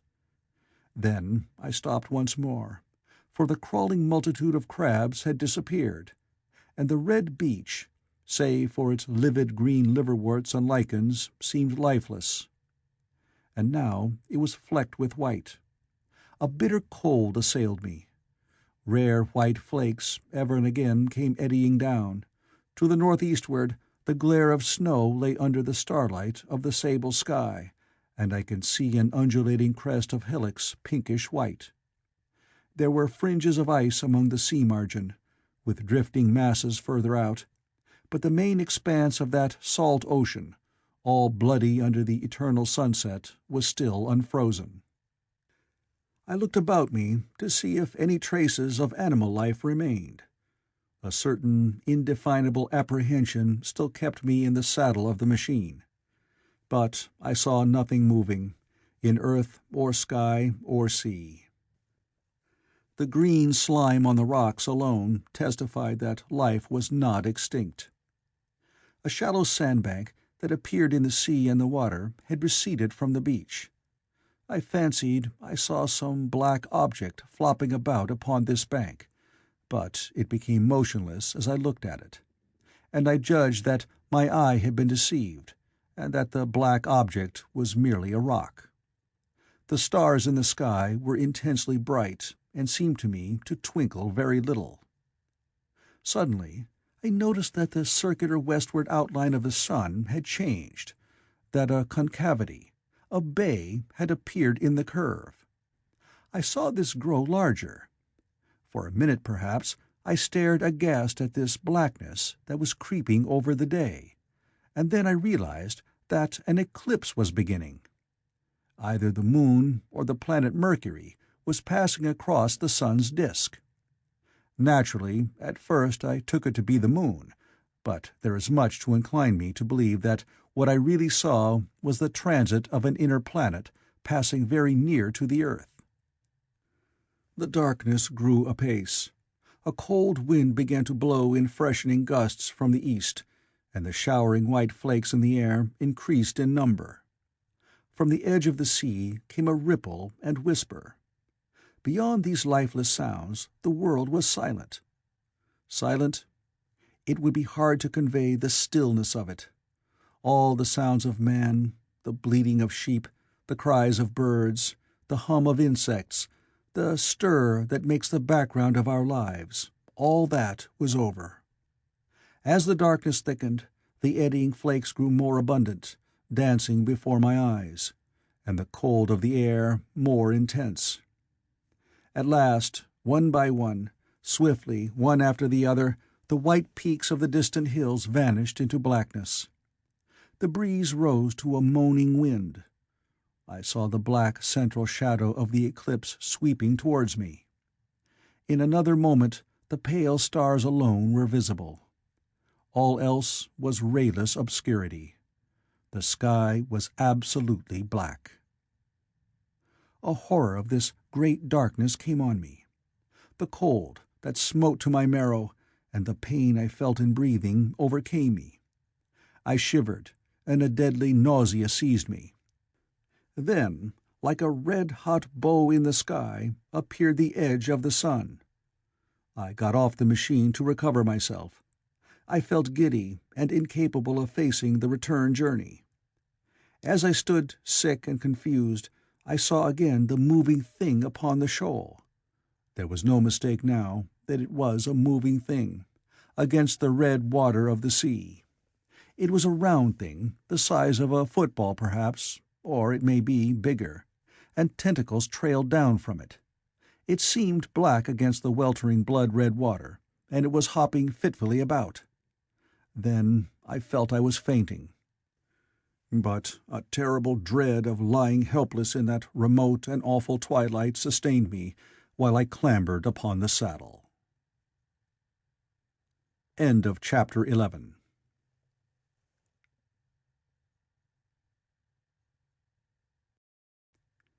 The Time Machine. Chapter 12. So I came back. For a long time I must have been insensible upon the machine. The blinking succession of the days and nights was resumed. The sun got golden again, the sky blue. I breathed with greater freedom. The fluctuating contours of the land ebbed and flowed.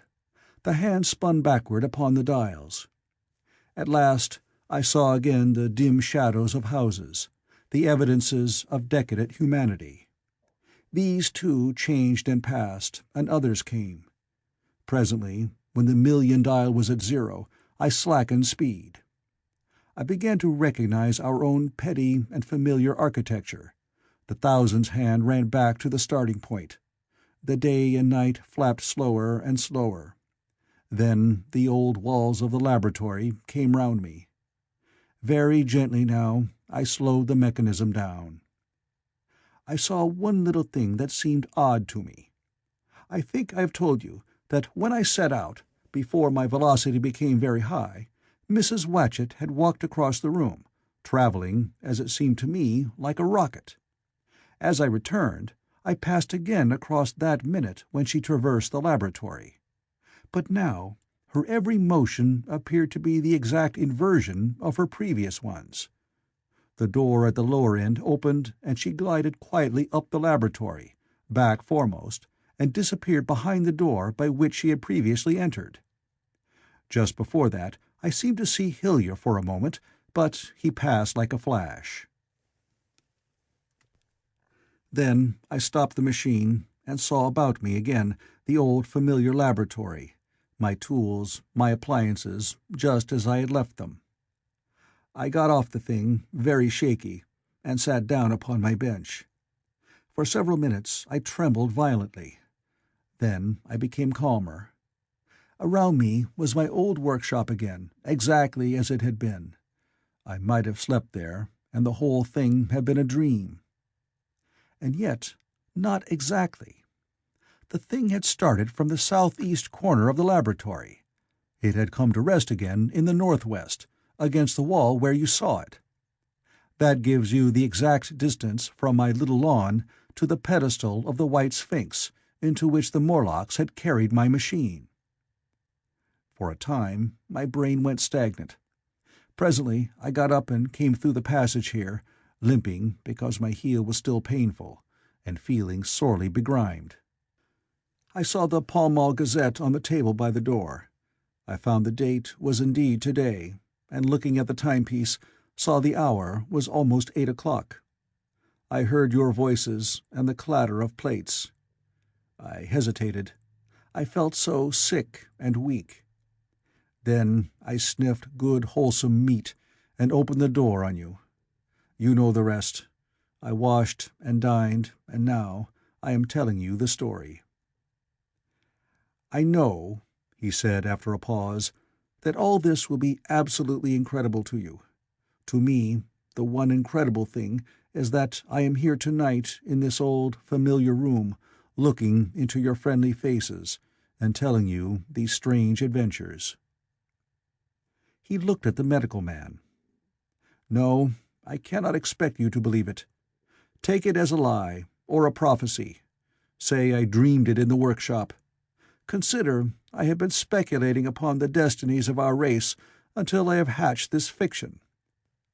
Treat my assertion of its truth as a mere stroke of art to enhance its interest. And taking it as a story, what do you think of it?" He took up his pipe and began, in his old accustomed manner, to tap with it nervously upon the bars of the grate. There was a momentary stillness.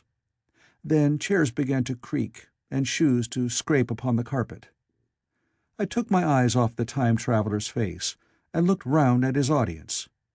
They were in the dark, and little spots of color swam before them. The medical man seemed absorbed in the contemplation of our host. The editor was looking hard at the end of his cigar, the sixth. The journalist fumbled for his watch. The others, as far as I remember, were motionless. The editor stood up with a sigh. "What a pity it is you're not a writer of stories," he said, putting his hand on the time-traveler's shoulder. "You don't believe it?" "Well, I thought not." The time-traveler turned to us. "Where are the matches?" he said. He lit one and spoke over his pipe, puffing. "To tell you the truth, I hardly believe it myself. And yet—" His eye fell with a mute inquiry upon the withered white flowers upon the little table. Then he turned over the hand holding his pipe, and I saw he was looking at some half-healed scars on his knuckles. The medical man rose, came to the lamp, and examined the flowers. "The gynaeceum's odd," he said. The psychologist leaned forward to see, holding out his hand for a specimen. "I'm hanged if it isn't 1:45, said the journalist. "How shall we get home?" "Plenty of cabs at the station," said the psychologist. "It's a curious thing," said the medical man, "but I certainly don't know the natural order of these flowers. May I have them?" The time traveler hesitated. Then suddenly, "Certainly not." "Where did you really get them?" said the medical man. The time traveler put his hand to his head. He spoke like one who was trying to keep hold of an idea that eluded him. "They were put into my pocket by Weena when I traveled into time." He stared around the room. "I'm damned if it isn't all going. This room, and you, and the atmosphere of every day is too much for my memory. Did I ever make a time machine, or a model of a time machine? Or is it all only a dream? They say life is a dream, a precious poor dream at times, but I can't stand another that won't fit. It's madness. And where did the dream come from? I must look at that machine, if there is one." He caught up the lamp swiftly and carried it, flaring red, through the door into the corridor. We followed him. There in the flickering light of the lamp was the machine sure enough, squat, ugly, and askew. A thing of brass, ebony, ivory, and translucent glimmering quartz. Solid to the touch, for I put out my hand and felt the rail of it, and with brown spots and smears upon the ivory, and bits of grass and moss upon the lower parts, and one rail bent awry. The time traveler put the lamp down on the bench and ran his hand along the damaged rail. "It's all right now," he said. "The story I told you was true. I'm sorry to have brought you out here in the cold." He took up the lamp, and in an absolute silence we returned to the smoking room. He came into the hall with us and helped the editor on with his coat. The medical man looked into his face, and with a certain hesitation told him he was suffering from overwork, at which he laughed hugely. I remember him standing in the open doorway, bawling good night. I shared a cab with the editor. He thought the tale a gaudy lie. For my own part, I was unable to come to a conclusion. The story was so fantastic and incredible, the telling so credible and sober. I lay awake most of the night thinking about it. I determined to go next day and see the time traveler again. I was told he was in the laboratory, and being on easy terms in the house, I went up to him. The laboratory, however, was empty. I stared for a minute at the time machine, and put out my hand and touched the lever. At that, the squat, substantial-looking mass swayed like a bough shaken by the wind. Its instability startled me extremely, and I had a queer reminiscence of the childish days when I used to be forbidden to meddle. I came back through the corridor. The time traveler met me in the smoking room. He was coming from the house. He had a small camera under one arm and a knapsack under the other. He laughed when he saw me, and gave me an elbow to shake. "I'm frightfully busy," said he, "with that thing in there." "But is it not some hoax?" I said. "Do you really travel through time?" "Really and truly I do." And he looked frankly into my eyes. He hesitated. His eye wandered about the room. "I only want half an hour," he said. "I know why you came, and it's awfully good of you. There's some magazines here. If you'll stop to lunch, I'll prove you this time-traveling up to the hilt, specimen and all. If you'll forgive my leaving you now." I consented, hardly comprehending then the full import of his words, and he nodded and went on down the corridor. I heard the door of the laboratory slam, seated myself in a chair, and took up a daily paper. What was he going to do before lunchtime? Then suddenly I was reminded by an advertisement that I had promised to meet Richardson, the publisher, at 2. I looked at my watch and saw that I could barely save that engagement. I got up and went down the passage to tell the time traveler. As I took hold of the handle of the door, I heard an exclamation, oddly truncated at the end, and a click and a thud. A gust of air whirled round me as I opened the door, and from within came the sound of broken glass falling on the floor. The time traveler was not there. I seemed to see a ghostly, indistinct figure sitting in a whirling mass of black and brass for a moment, a figure so transparent that the bench behind with its sheets of drawings was absolutely distinct. But this phantasm vanished as I rubbed my eyes. The time machine had gone. Save for a subsiding stir of dust, the further end of the laboratory was empty. A pane of the skylight had, apparently, just been blown in. I felt an unreasonable amazement. I knew that something strange had happened, and for the moment could not distinguish what the strange thing might be. As I stood staring, the door into the garden opened, and the manservant appeared. We looked at each other. Then ideas began to come. "Has Mr. gone out that way?" said I. "No, sir. No one has come out this way. I was expecting to find him here." At that I understood.